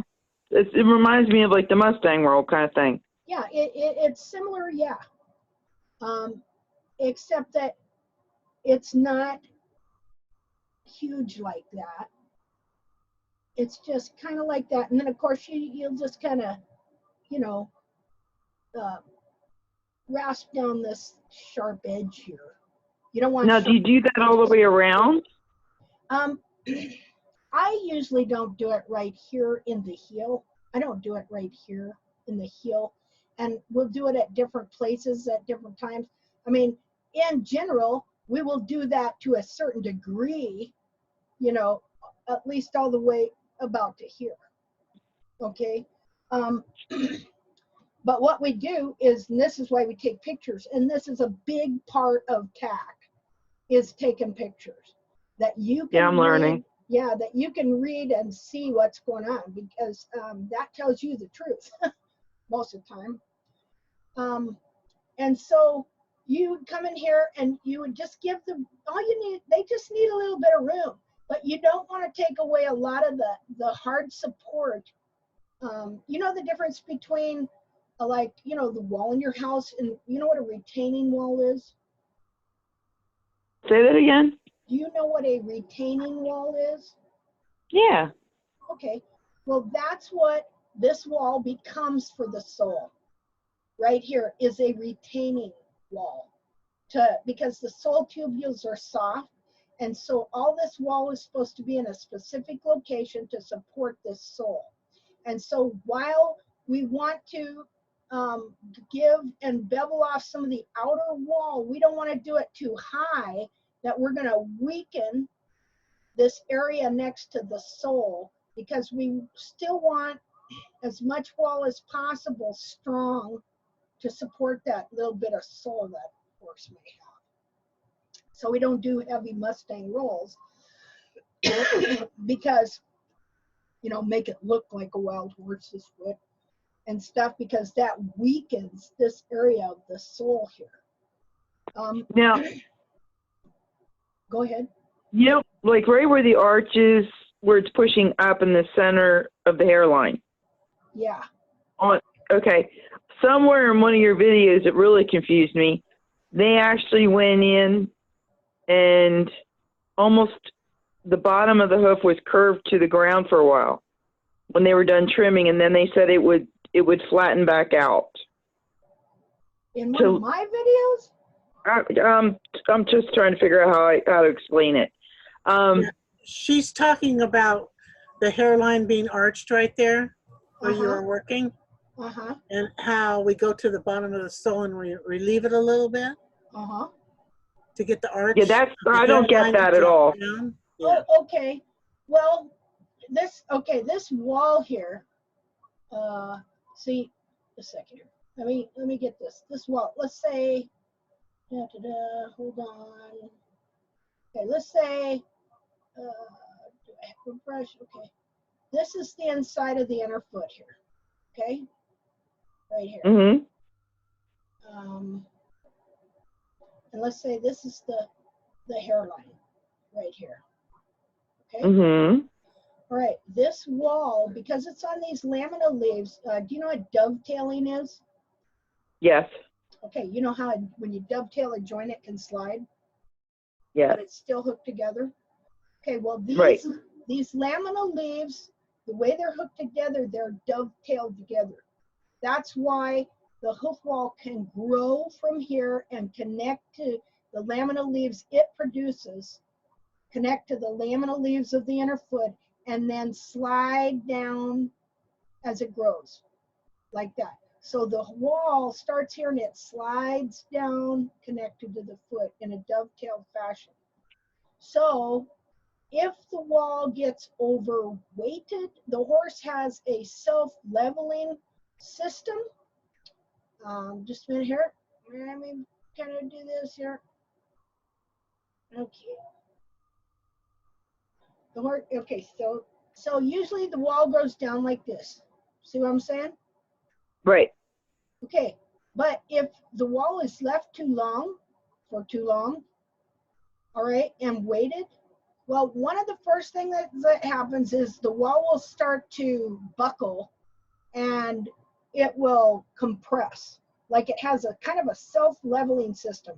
And you'll see little bulges in the growth rings that go this way. Right, little ripples. Yeah, ripples, exactly.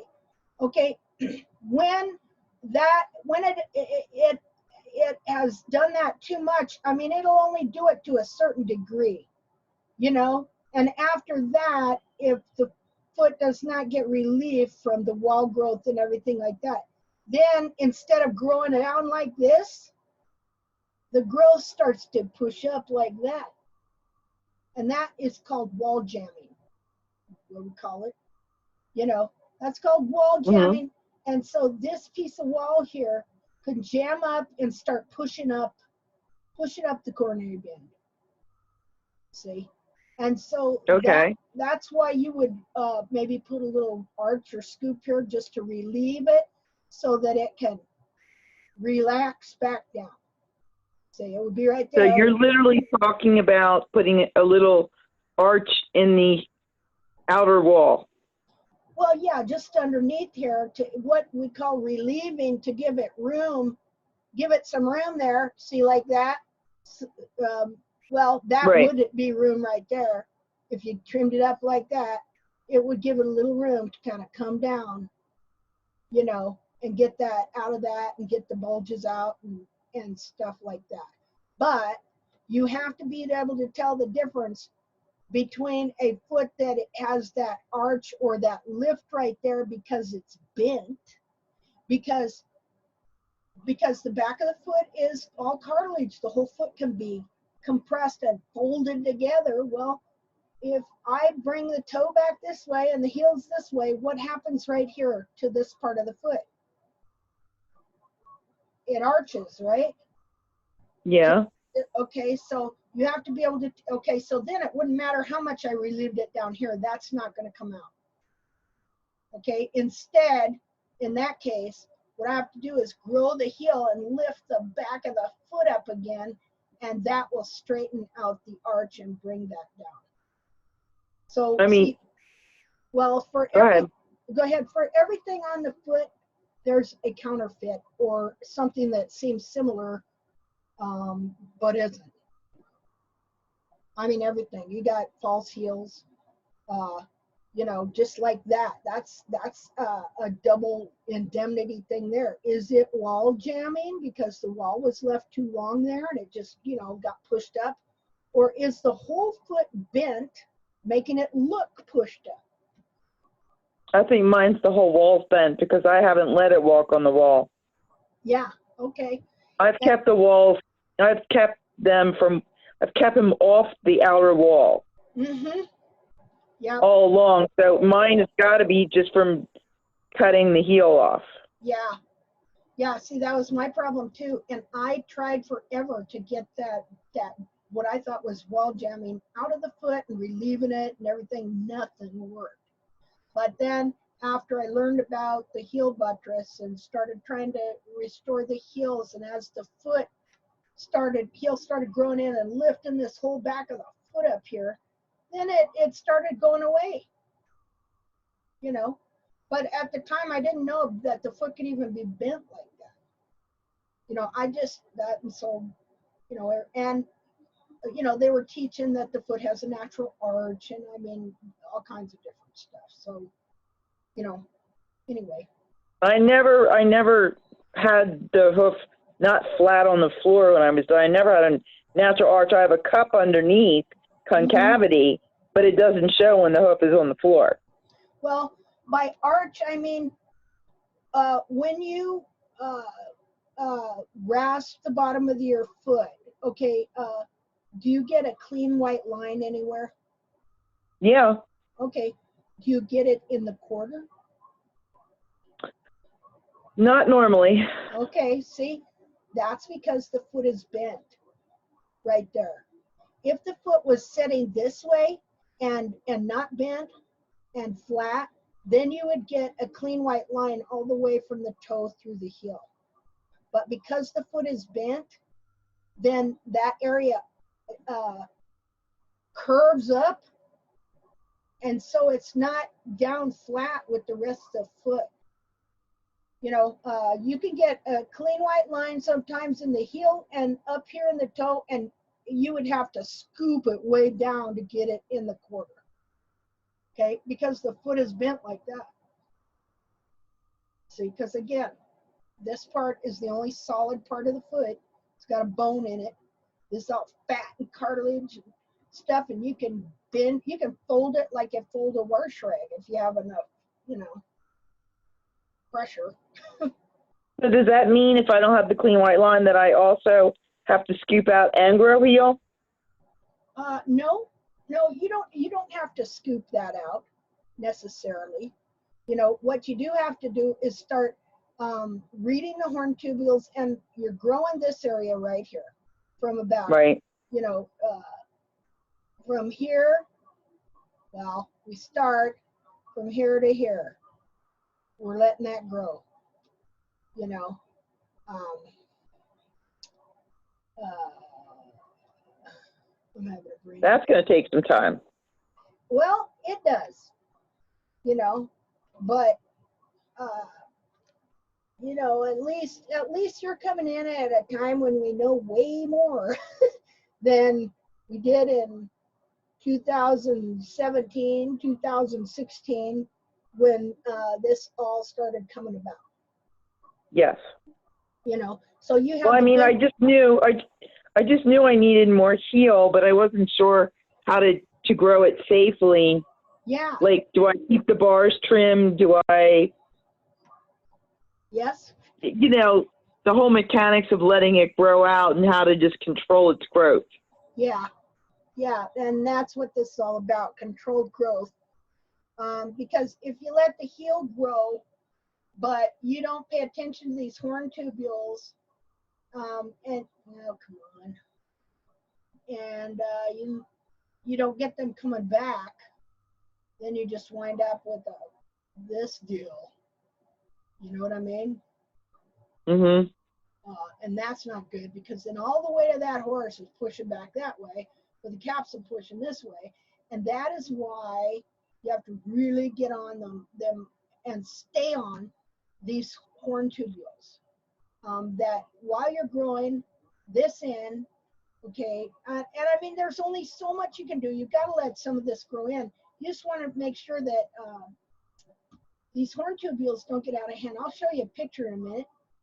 Okay, these right here, okay, you're going to want them as that foot is coming up, you're going to want them to come back like that. See, when you relieve them right here at the wall, okay, that makes them shorter right there, so they're not on the ground, and they will naturally kind of fall back like that. So what happens is you relieve the wall, and you come out in a day or two, and it'll look like the foot is grown, because there will be no hardly bevel there at all. Okay, and the reason is because this horn tubule that you gave some room to right there, it was able to just relax and fall back. Now, see how that shortened that area and also move that. Okay, so you come out again and you might put another little bevel on there to relieve it again. Okay. Well, can you overdo that? Well, what happens is, yes, you can overdo that, okay, because you're wanting to wait for some of this to be, you know, growing as well. But what we found is, let's say I come out, I relieve, I'm going, man, my horn tubules, you know, they're getting away from me, and they do in the pillars. Okay, a lot of times just we let them grow too long. Okay, so I relieve it. I come out in a few days, it's dropped down like that. It looks like, wow, it doesn't even look like I beveled the wall. So I bevel the wall again, just a little, give it a little room, give it a few days, come out, man, it looks like I didn't even do anything, you know, and stuff. So I might bevel the wall again, come out in a few days, and it's still there. Okay, so that means, as far as I'm concerned, it's gone back as far as it needs to for that period of time. You're doing good, leave it alone. Just do your normal trim, give it the normal kind of relief, because we always relieve the outer horn tubules no matter what.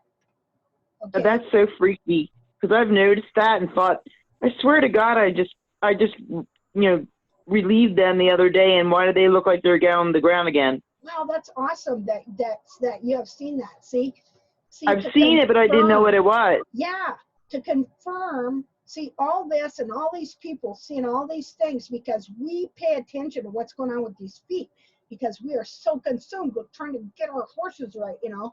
So we're noticing every little thing, you know, and stuff. But it was just so weird. I'm like, I swear I just did that. Yeah. Like, you know, it was only a week ago, and why does it look like I need to do it again? Yeah.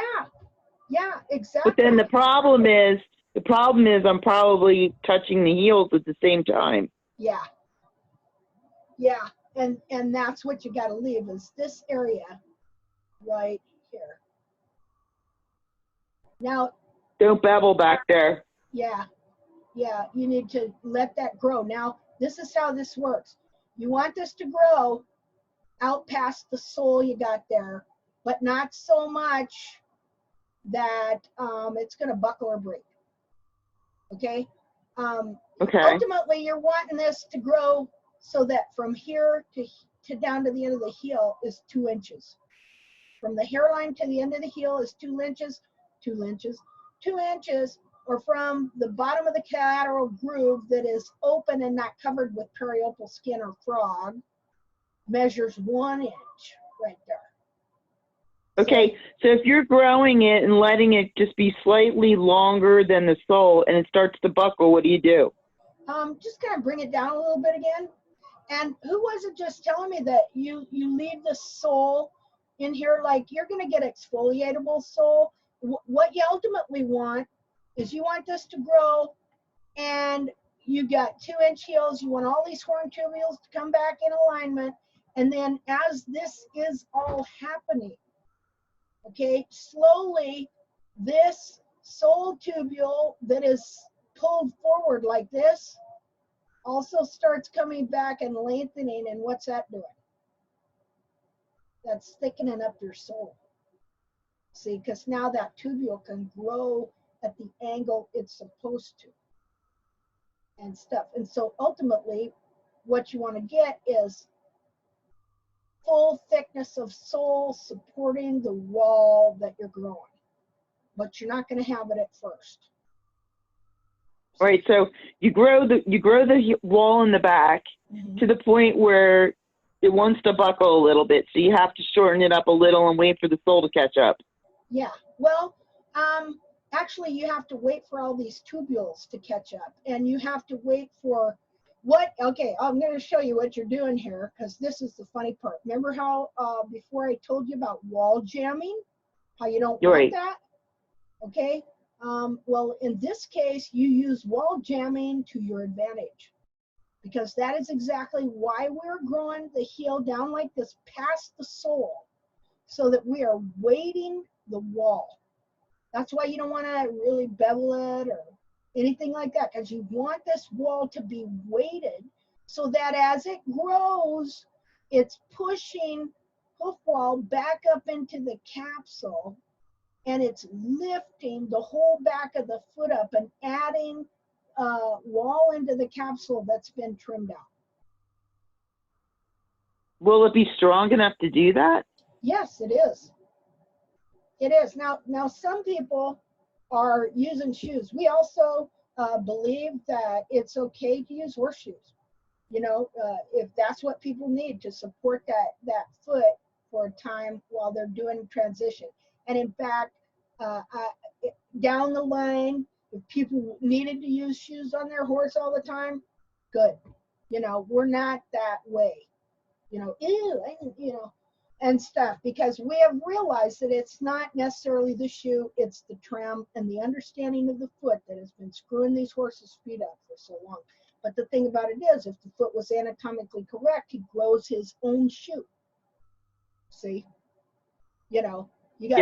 I'm not going to find a farrier that would even, no. Yeah. Not around here. Yeah, you can't. They're going to want to do their own thing, which would not go with that. Yeah, I know it. But, you know, I've never put shoes on my horse, and I've restored his heels, you know. But it's still good to know that we do that. And some of these gals have learned to do it themselves. So, you know, anyway, we don't take anything off the table in helping the horse be comfortable, in helping the horse go through this, you know, whatever it takes. So yeah, this wall here is going to push up. Well, this is what's going to happen.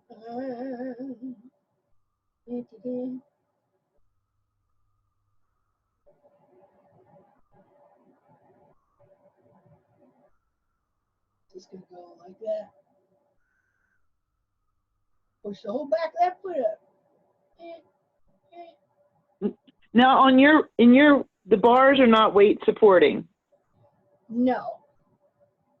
No, they really aren't. Now maybe they might be somewhat weight supporting after the back of the foot is, because okay, if let's go. If the whole back of this foot curls under, I mean, your bars are right here, you know, so they're being bent just like this. Well, wait. Okay, your bar lies in here, inside, right? At this angle? Mm-hmm. Okay, so as this foot is coming down like that, what is happening here? All this is being bent up like this. That's the bar. That's what's happening to the bar. So the bar is growing like this. As the foot is being pulled forward, you know, you're winding up with no bar at all. See, because the bar ideally would come back from here, okay, and go be a strong bar about like so.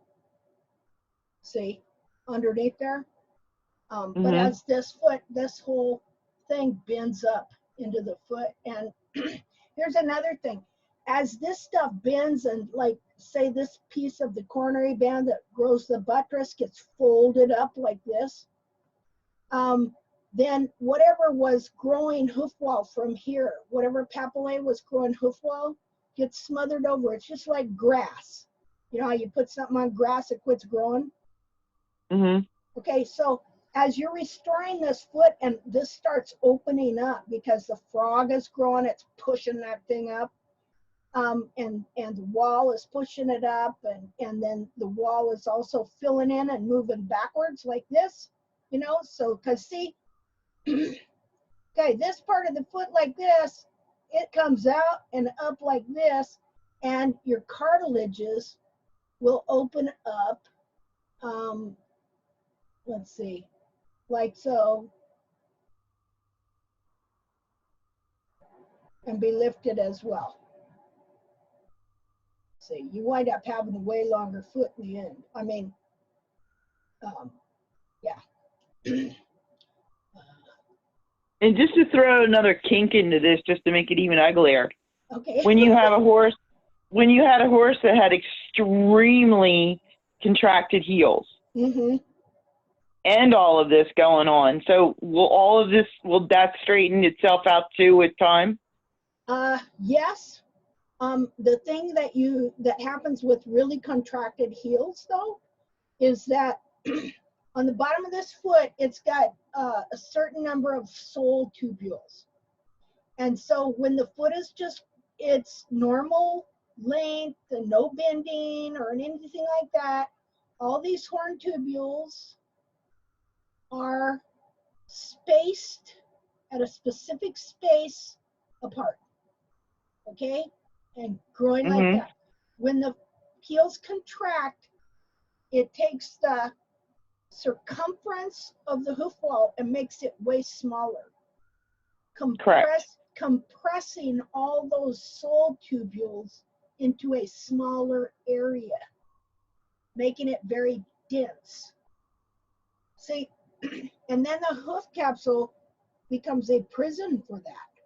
And also, the frog stay that grows between the bulbs, usually the bulbs are squeezed together, there's no frog stay in there pushing them apart. Or there's thrush and they're so bad there's nothing. Yeah, exactly, that too. So, you know, we're really big on frog health, okay? And got some products, I mean, we don't sell products, but I had this guy that was so into this scientist come visit me, and his DF Crosley, and he's got this whole line of products that he makes that are fabulous, you know, and go ahead. I would like to learn about some of those. Okay, you bet. So what was I saying? Okay, so all this becomes really compressed. So, you know, there's going to be times when you're going to have to really thin your sole down, or it's just going to glue that whole thing together. Because here's the bad part. As the hoof capsule distorts and pulls the foot into a deformed position, the foot then in that position grows that hoof capsule in that shape, right, which imprisons the foot in that shape. You know, so you have to start doing these things to try and get things to let go. Have you got Wi-Fi in here? Yep. Can I hook in? Sure can. Okay, who's that? That wasn't from here. Somebody from Australia. You're not muted. It's Claire. Hi. Okay. Well, this has been really great. All these questions and the stuff you've been seeing and everything. It's wonderful. Well, no, it's just all starting to come together as my brain wraps around it. Yeah, but I mean, I'm seeing that, and the stuff you shared back is really beneficial too. You know, because it confirms, we confirm one another, see, and gain understanding. And we got to know that other people are seeing the same things, and see other people in TACT are seeing these things as well. You know, and we can look back on our trims and things that happened to our horses and then understand what was going on. And like, you know, I look at some dissections I've done. I had a horse that I trimmed for 6 months that I was in the process. He must have had fabulous feet when I was first there. Never had the heels trimmed out. I know from the frog he had. remembering the frog, okay, and the frog stay, and it was humongous, okay? And so I know he had these fabulous feet. And so he died of colic because a vet injected him with ivermectin, and it just didn't do well with him. And so the owner let me have the feet, and that was one of the, well, it was the second dissection that I was able to do. And I did a plaster cast of those feet. And at the time, I didn't understand what I was seeing. Okay, but then years later, because I took plaster casts of that feet and I would look at that, I went, oh my God, I was trimming the heels out of this horse. I was doing this very thing, you know, and still makes me feel bad, you know, but I didn't know. And nobody knows they're doing this. Nobody would purposely do this, you know, but what it's doing is, I mean, we've been torturing our horses, our servants, and then expecting them to work and perform for centuries. Well, I see with the lack of heels in the back, it affects his impulsion. Yeah. You know, it's hard to explain, but if I started leaving the heels alone for the past couple months and not really knowing what to do, so I've just kind of left him be. And he is starting to move differently and develop a top line of muscling that he wouldn't do because he wasn't using his hind end. Wow, that's great. See, and that's stuff. But like I'm letting him grow, but I'm not really knowing what I'm doing by letting him grow. Yeah, I totally understand. You know, I didn't know what but I was I'm noticing him moving better. You know, he's moving better, but not still on like, you know, the big rocks of the driveway. Oh yeah, for sure. You know, well, for that, you know, all this process is going to have to take place, and he would have to get full sole in his heels and have his cartilages released. Right. You know, which it can happen. You know, I mean, we're learning stuff every day about this, and we have people that are in TACT that are professional trimmers trimming 200 more horses. You know, and so they're really seeing a pattern evolve in this, of these horses going sounder and having less body problems. See, and what is so weird is that with a barefoot trimming based on one wild horse's foot that worn its heels out, and like nobody picked that, like that foot on purpose. You know, when you don't know to begin with, but you're looking at all these wild horses and wondering, well, why don't they need shoes? Well, horses can adapt.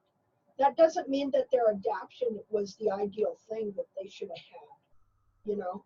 Now, I've also seen horses where the horse is barefoot, it's been barefoot for ages. I don't trim it. Yeah. It's got taller heels, but it still has a crappy frog and thrush. Yeah. Yeah, I've seen that too. And I mean, you would think that he has that heel, he would have a nicer frog. Well, except that if they're in a condition where it's wet and stuff like that, you know, I mean, that's going to be what it's going to be. That's why we, technically, if they're in a specific place that is perfect, like just the right amount of wear, just the right amount of grass, just the right amount of moisture, you know, they're going to wear that foot perfect and they're going to have that perfect foot, okay? But most of them are not in that condition, and so you're going to see this variation. And so, you know, that's why we, technically, if we do the right thing and we understand their foot and what it needs, we can be better than nature. Well, I've got everyone at our barn right now on a thrush campaign. Good. Literally, every horse in the barn, I swear, has thrush from the wet winter. Yeah. And everyone's like, no, my horse is fine. And then you take a hoof pick and you put it into the frog as deep as the hoof pick will go, and you're like, this is a problem. Yeah, this ain't fine. Yeah, they don't know. So I'm, you know, good. I'm still, even my horse still gets it, and he doesn't even have a deep sulcus, and I'm constantly fighting it.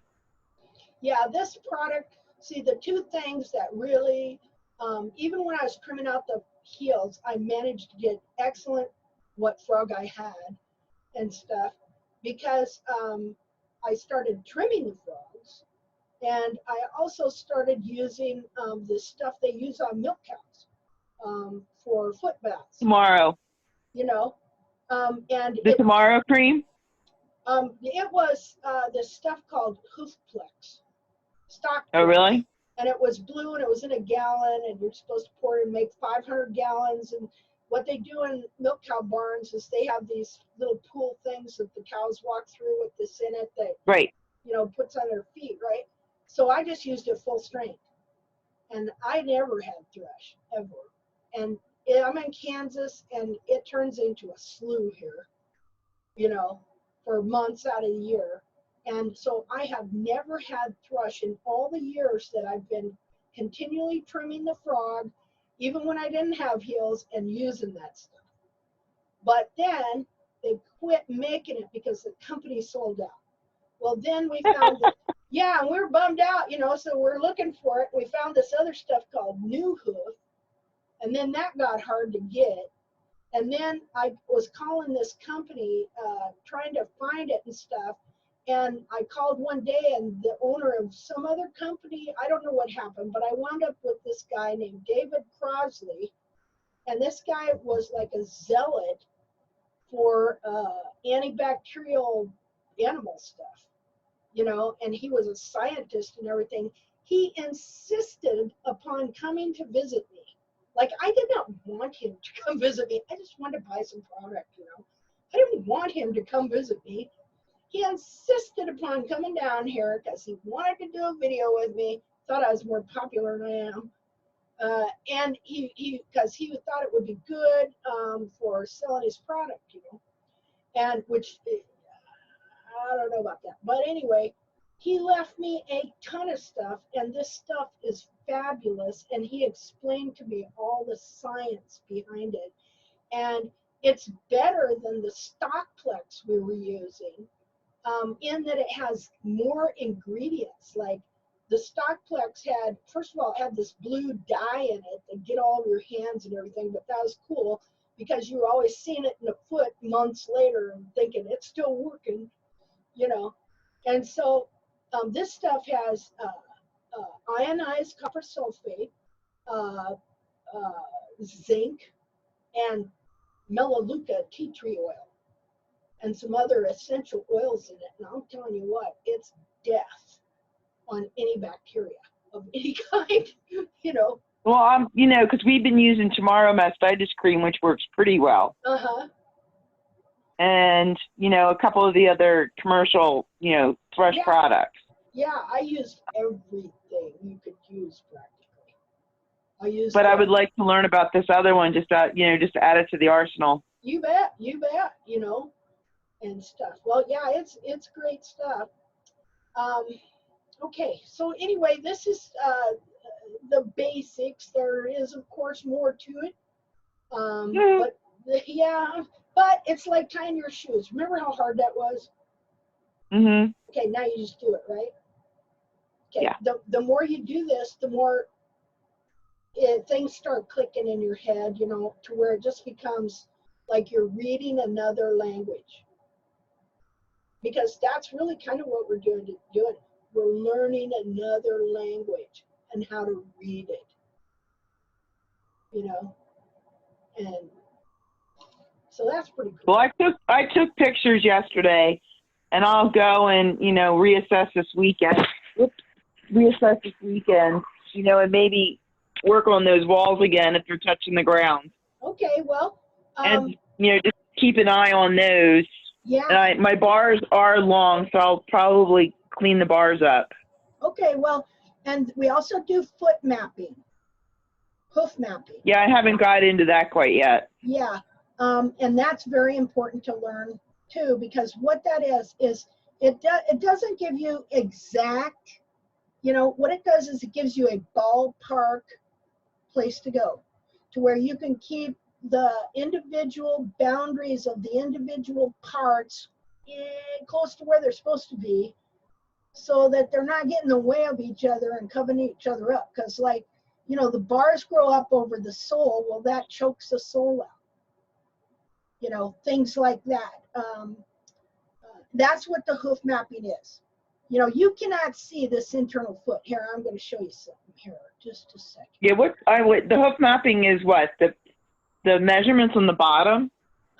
Yeah, and we also do some measurements on the dorsal wall and on the pillars and on the heels. There. And it's You have a tutorial on how to do it? Yeah, I'll have to figure out where that's at. I got a couple of them. I'm not real organized, you know, because I would just do videos and put them out there and then move on, you know.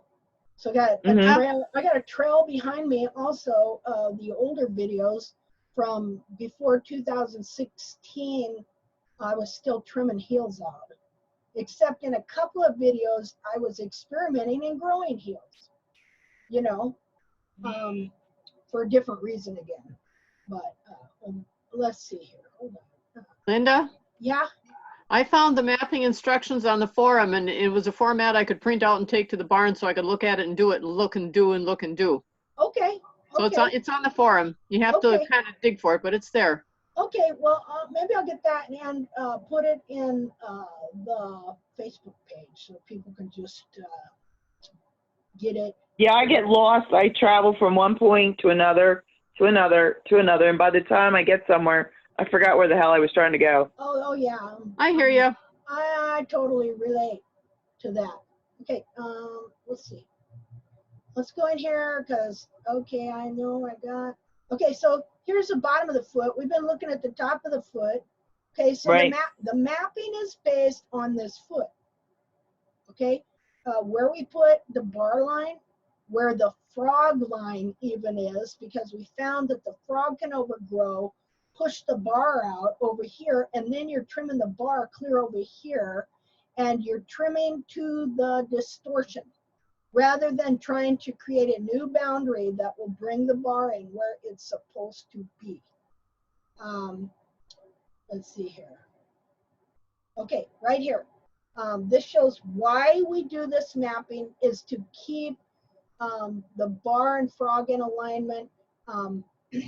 Okay, so yeah, it's based on where your true apex is, a general distance right here, which we call it 1.5 inches, which would end right about here on a general horse. You know, most of these horses, they have about the same, you know, foot thing going on here, but then your continued application helps you to tweak it for your own individual horse. See what I'm saying? Because this is just these are ballpark. But there's been a lot of studies done on the distance from here to the end of this foot that show in most of these horses it's about the same. Hold on.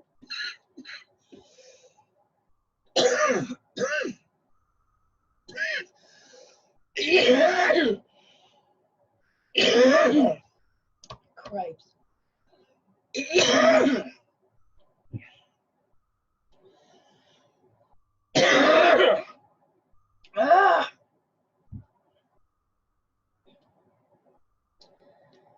Okay, I swallowed my own spit wrong. All right, so okay, so here you see the inner foot. This is where your bar line is. This is where see the shape of the frog corium? Okay, so these lines are there to help you stay in the general vicinity. While we want the frog to grow, we don't want it to overgrow. Even in the apex here, okay, you don't want it to overgrow and lay over the sole right here, because when it does, it chokes out the sole. You want to know where, if your bar grows up here and lays over here, it's choking out the sole. It's laying over the sole in the seat of the corn, and in what I call this area the heel platform. because this is actually under the internal heel.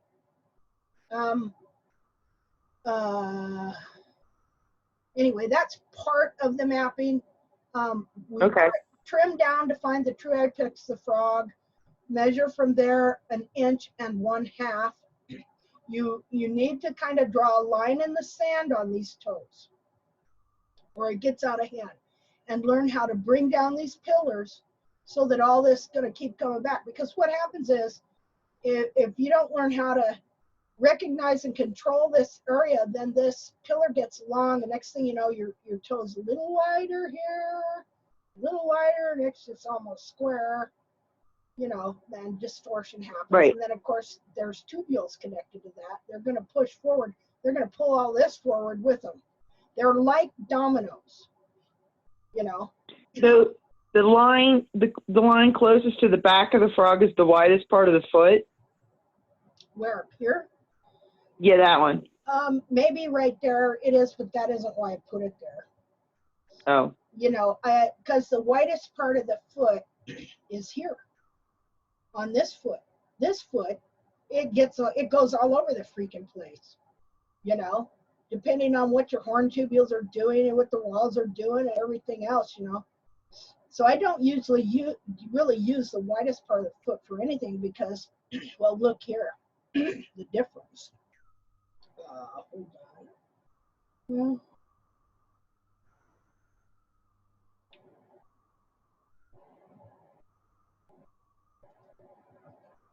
okay. Okay, we'll do a little annotating here. Okay, on here, where's the widest part of the foot? Probably right here. Right about there. That's not a good color. Right about there. Now look at the position of that on the frog. Yeah. See what I mean? Mm-hmm. Okay, well let's see what goes on with the hoof capsule. Of course, this hoof capsule was, well, she still needed more healing. I didn't realize it at the time that her bulbs were still compressed and stuff, but okay, just.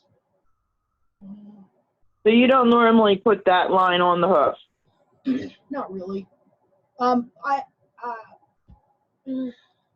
See, now I'm having to remember stuff I forgot. I did at one time, because I know what you're talking about, because that's kind of a thing, you know. Finding the widest part of the foot, etc. But I don't, because your widest part of the foot really changes on this hoof capsule depending on if it's how distorted it is. So in general, you found that 1.5 inches from the apex of the frog. Yeah. On the foot to the right, the bottom of the sole, the bottom picture. Yeah. Oh, this one here. Yeah, hold on, I just hit the wrong. Yeah, the one. No, not all the way to the right. Okay, just a second. Your one with the drawings on the bottom. I can't move this. Just a second. There, that one. Okay, so let's see. Let me do this again. So I saw where you would do 1.5 inches from the frog of the apex of the frog, but you also had another line up closer to the tip of the toe. Oh yes, okay. Okay. So this here is the apex of the frog. Okay, now right. The widest part of the foot, where would that be in this foot? Well, look, clear down here. Yeah. See?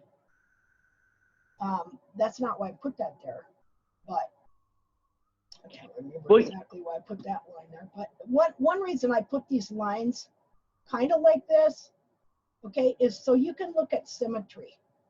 Okay, because you're trying to trim with some symmetry and see what's going on with this capsule. Because look how symmetrous this foot is, right? Okay? Yeah. So, you know, why would one side be wider? You know, because there's capsule distortion. Okay, so I measured up here 1.5 inches. But there was another line that you had between the toe and that line. Right there? Okay, that's your line in the sand. Okay, that brings your wall up there back to about here. Okay, that gets your toe to back there, and you know, that way there's no leverage on your toe right here, and it's just you know, kind of rounded off here. It's not a severe Mustang roll or anything. Hold on a second, please. Just a second.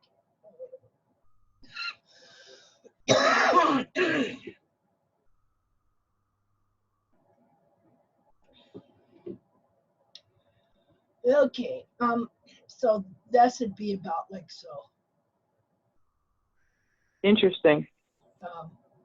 So all the mapping is based on this inner foot, and you know, because here's the thing. Okay, if you have an inner foot with the toe right there, right? Okay, and you have your wall that grows down here. Okay, because it goes down and forward, it's going to be a little more forward like this. Just a minute, let me get it a different color. Okay, right here is the sole. Okay, so what this does is, okay, see the white line right there? Okay, Right. Right here, let me get a different color. What do we want? Green. Okay, so you roll from the white line right here. Yeah. You do that, see? So that the very tip of the toe is not becoming leverage, pulling the wall out like that. And so Correct. that keeps that internal toe and the toe of the hoof capsule in. When it breaks over, it's not, there's nothing pulling on the toe. In a wild horse, that's that perfectly wore his feet out. This is from this white line forward, it's rolled here. Yeah. See, beveled. Okay, Now you so, had a 1/4 inch. You had mentioned a 1/4 inch somewhere in one of the measurements, up in that toe area on one of your videos. oh, okay. In that, okay, that's when, let's make, Back over on this hoof again. yeah. Okay, in that, well, let me demonstrate a hoof. Okay, looking from the front. All right, here's your foot from the front. Just draw, and it should be like this, and like that. Okay, now. You're getting good at that. Yeah. From the side, it's like this. Sorry, not quite good, but like this, right? Okay, so from the center, right here, as it goes around in each direction, it gets gradually shorter. So by the time you get over to the pillars over here, okay, it should be about 1/4 inch shorter than this part right here on each side. Because what's happening here, it's longest right here, but then as it goes back, they get shorter, right? So this is just a way, another ballpark thing for people to, it's not like you just absolutely go and force everything to be this way, but it gives you an idea of what may be going on with your foot. You know, if you find that these are like, say, this is 3 1/4 right here, from here to here, and this is 3 1/2, you got a problem. See, you're starting to get those square pillars out like that have grown. So you've got to get rid of them. You got to get rid of that. Yeah, you've got to start trimming, and because also a lot of times they'll jam up like this. You'll see where this will go like that. That's because this wall is jammed up that way. See, and usually when it's here, it's always jamming. When it's here, it can be the foot is bent. Necessarily ain't the hoof wall that got pushed up there. But here, if you're not trimming this area correctly, okay, so that it's following the shape of the inner foot, then it's going to get weighted, and eventually it's going to push up and jam up the hairline right here, and you're going to get this this feel like this. Yeah. See? And so as you start relieving this, this line will start following this. See, that's another thing we pay attention to. It's not just the vertical horn tubules, but the horizontal growth rings. See, it makes kind of a grid, like they go down from here, you know, Right. like that. Okay, well, that's a starter. Yeah. Yeah. Oh my God. But But you know, it's a lot to think about and go back and look at his feet. yeah, it is, you know, and of course we recorded this, so you can go back and refresh, you know, on everything we've talked about here, you know. You know, where do you find, if you recorded this, where do I find it? Well, I definitely will post this one. Okay, I'm bad about that. We have a thing called TACT videos, and so we'll get you on there. Okay. Okay. No, like I said, you know, I love these white hooves that you can draw all over and everything, and the black ones are killing me. Yeah. I went out and bought silver markers and yellow wax pen. Oh, well, good. Well, the yellow wax pen's not so great. It's hard to write with, and I haven't tried the silver yet. Well, let us know how that works. I know my horse has black feet. My gelding. This was my mare, Molly, that died at 30 and stuff. And I trimmed the heels out of her for years. It used to aggravate me so much. It'd be sitting there on my bucket with the, which foot was it? It was the right foot up that I'd be trimming it. She'd be standing on the other foot, you know. So I'd trim that foot and let it down. And every single time she'd take that other foot and put it way forward. And I knew something was wrong, you know, but I didn't know what. And then after I restored her heels, she quit doing that. And I said her heels were not fully restored, you know. Oh, no, but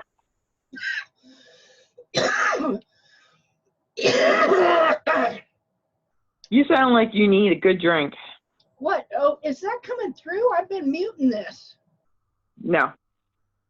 Can you hear me now? Yeah. Well, crap. Something is wrong. I guess, just a minute. I'm going to try something. You know. I thought I was supposed to hear you the whole way. Crap. No. I kept muting this. See, I'm looking at my thing and it's blinking, and that means it's muted. Well, we want to hear you, right? Well, yeah, but you know what? I want you to hear my coughing. So. Oh, well, we heard the coughing. Oh, crap. Well, so I was like, thought I was muting myself and coughing, you know, and then I would come back on. You know, no. Well, I'm glad to know that. You know, might do something else I wouldn't want somebody to hear. So, all right. Let's see. But no, thank you. Like I said, I just caught on to this, but the way my brain works, it wraps around things pretty quick. I can tell. You know, I get ahead of myself sometimes. Yeah. You know, and like, okay, now I got it. Now how do I fix it? So. Time. You know, I'll have to ponder this for a couple of days now and just let it sink in. Okay. Well. You know, a little processing. Yeah. I'm really glad that you're here because I just feel like this has been a really good exchange, you know, in the. No, I like to be able to ask, you know, it's like being in college again. You can ask questions. Yeah. You know, and kind of get answers rather than trying to find it in the print somewhere. Yeah, exactly. You know, or have it explained a different way if you didn't quite get what was in print. Yeah. And we'll be able to post this, and I believe it's going to really help a lot of people. And then I won't have to explain the same exact thing to 100 people, I can just say, oh, watch this video. Well, yeah, like I said, know? understanding what's going on is the first step, but then the second step is Yeah. understanding how to undo what you've done. Yeah. Yeah. And don't get me wrong, I'm really glad that we have gone through this and I've been able to explain this. And I love explaining things to people, but you see how much time it takes, right? Oh, yeah. So if yeah. I had to do this with every single person. No, well, that's what makes it, yeah. And that's the way that's the way it was for me for quite a while. And then I went, okay, well, I'll start this class and then I'll just go watch these, not gonna run away. You got better you got better with all of the software crap than I ever would have. Oh, well, thank you. Well, so no, you're doing, it's well. I like, being able to look at the pictures, watching as you change things on the screen itself. Uh-huh. As you're manipulating that's, I wouldn't be able to do it, but it's interesting to see the effect. And see, this is another thing. Now, are you on a phone or a computer right now? Right now I'm on my phone because my husband's out watching a movie by the computer and he hates listening to this stuff. Oh, okay. I got a hubby like that. Like literally I was going to bring the laptop back here into the bedroom where it's quiet. And he's like, you're not going to unhook the computer. Oh, all right. Yeah. It sounds like my husband. My hubby has his own computer. Problem solved. There you go. Well, wait. All sports were canceled. Oh. Okay. That was his life this time of year. Oh, yeah. Oh, wow. At nighttime, that's what he watched. During the day, he rode bicycle and did stuff, and then at night, we watched sports. Oh, yeah. Okay.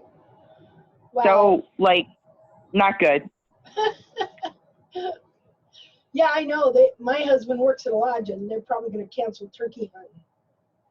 Well, now our barn, everything's trying to be shut down, and so we're trying not to even go to the barn as often. Mm-hmm. We have a lot of senior citizens with horses there, really senior. Yeah. Wait a minute, I'm senior. I am too, but they're more senior. I just turned 74 last week. They're older. I know. No, really, and I'm worried. I'm very worried. We're worried about their health.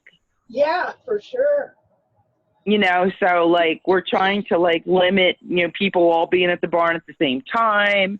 Yeah. And, so tonight I decided I'm not going to the barn. He'll have to live without me for a night. Yeah. And I wanted to do this. Yeah.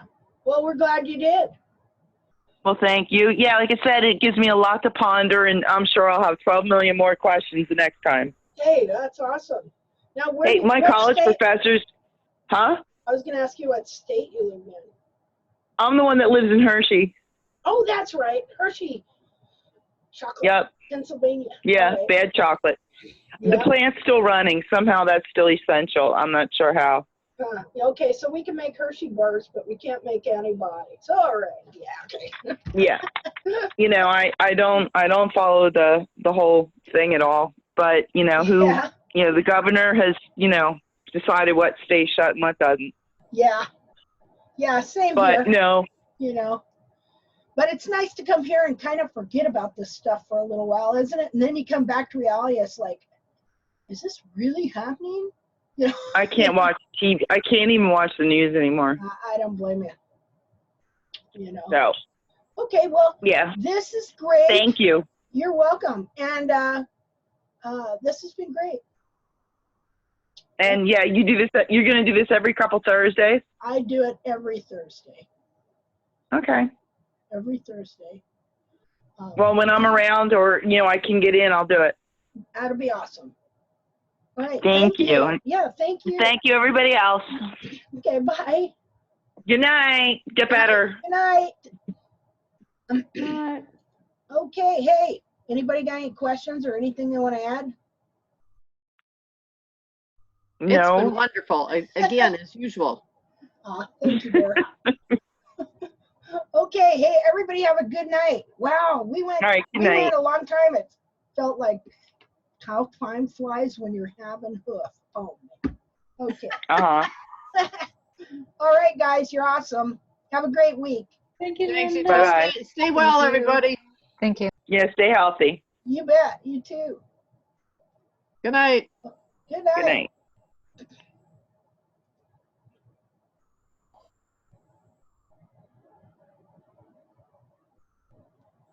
Okay, stop share.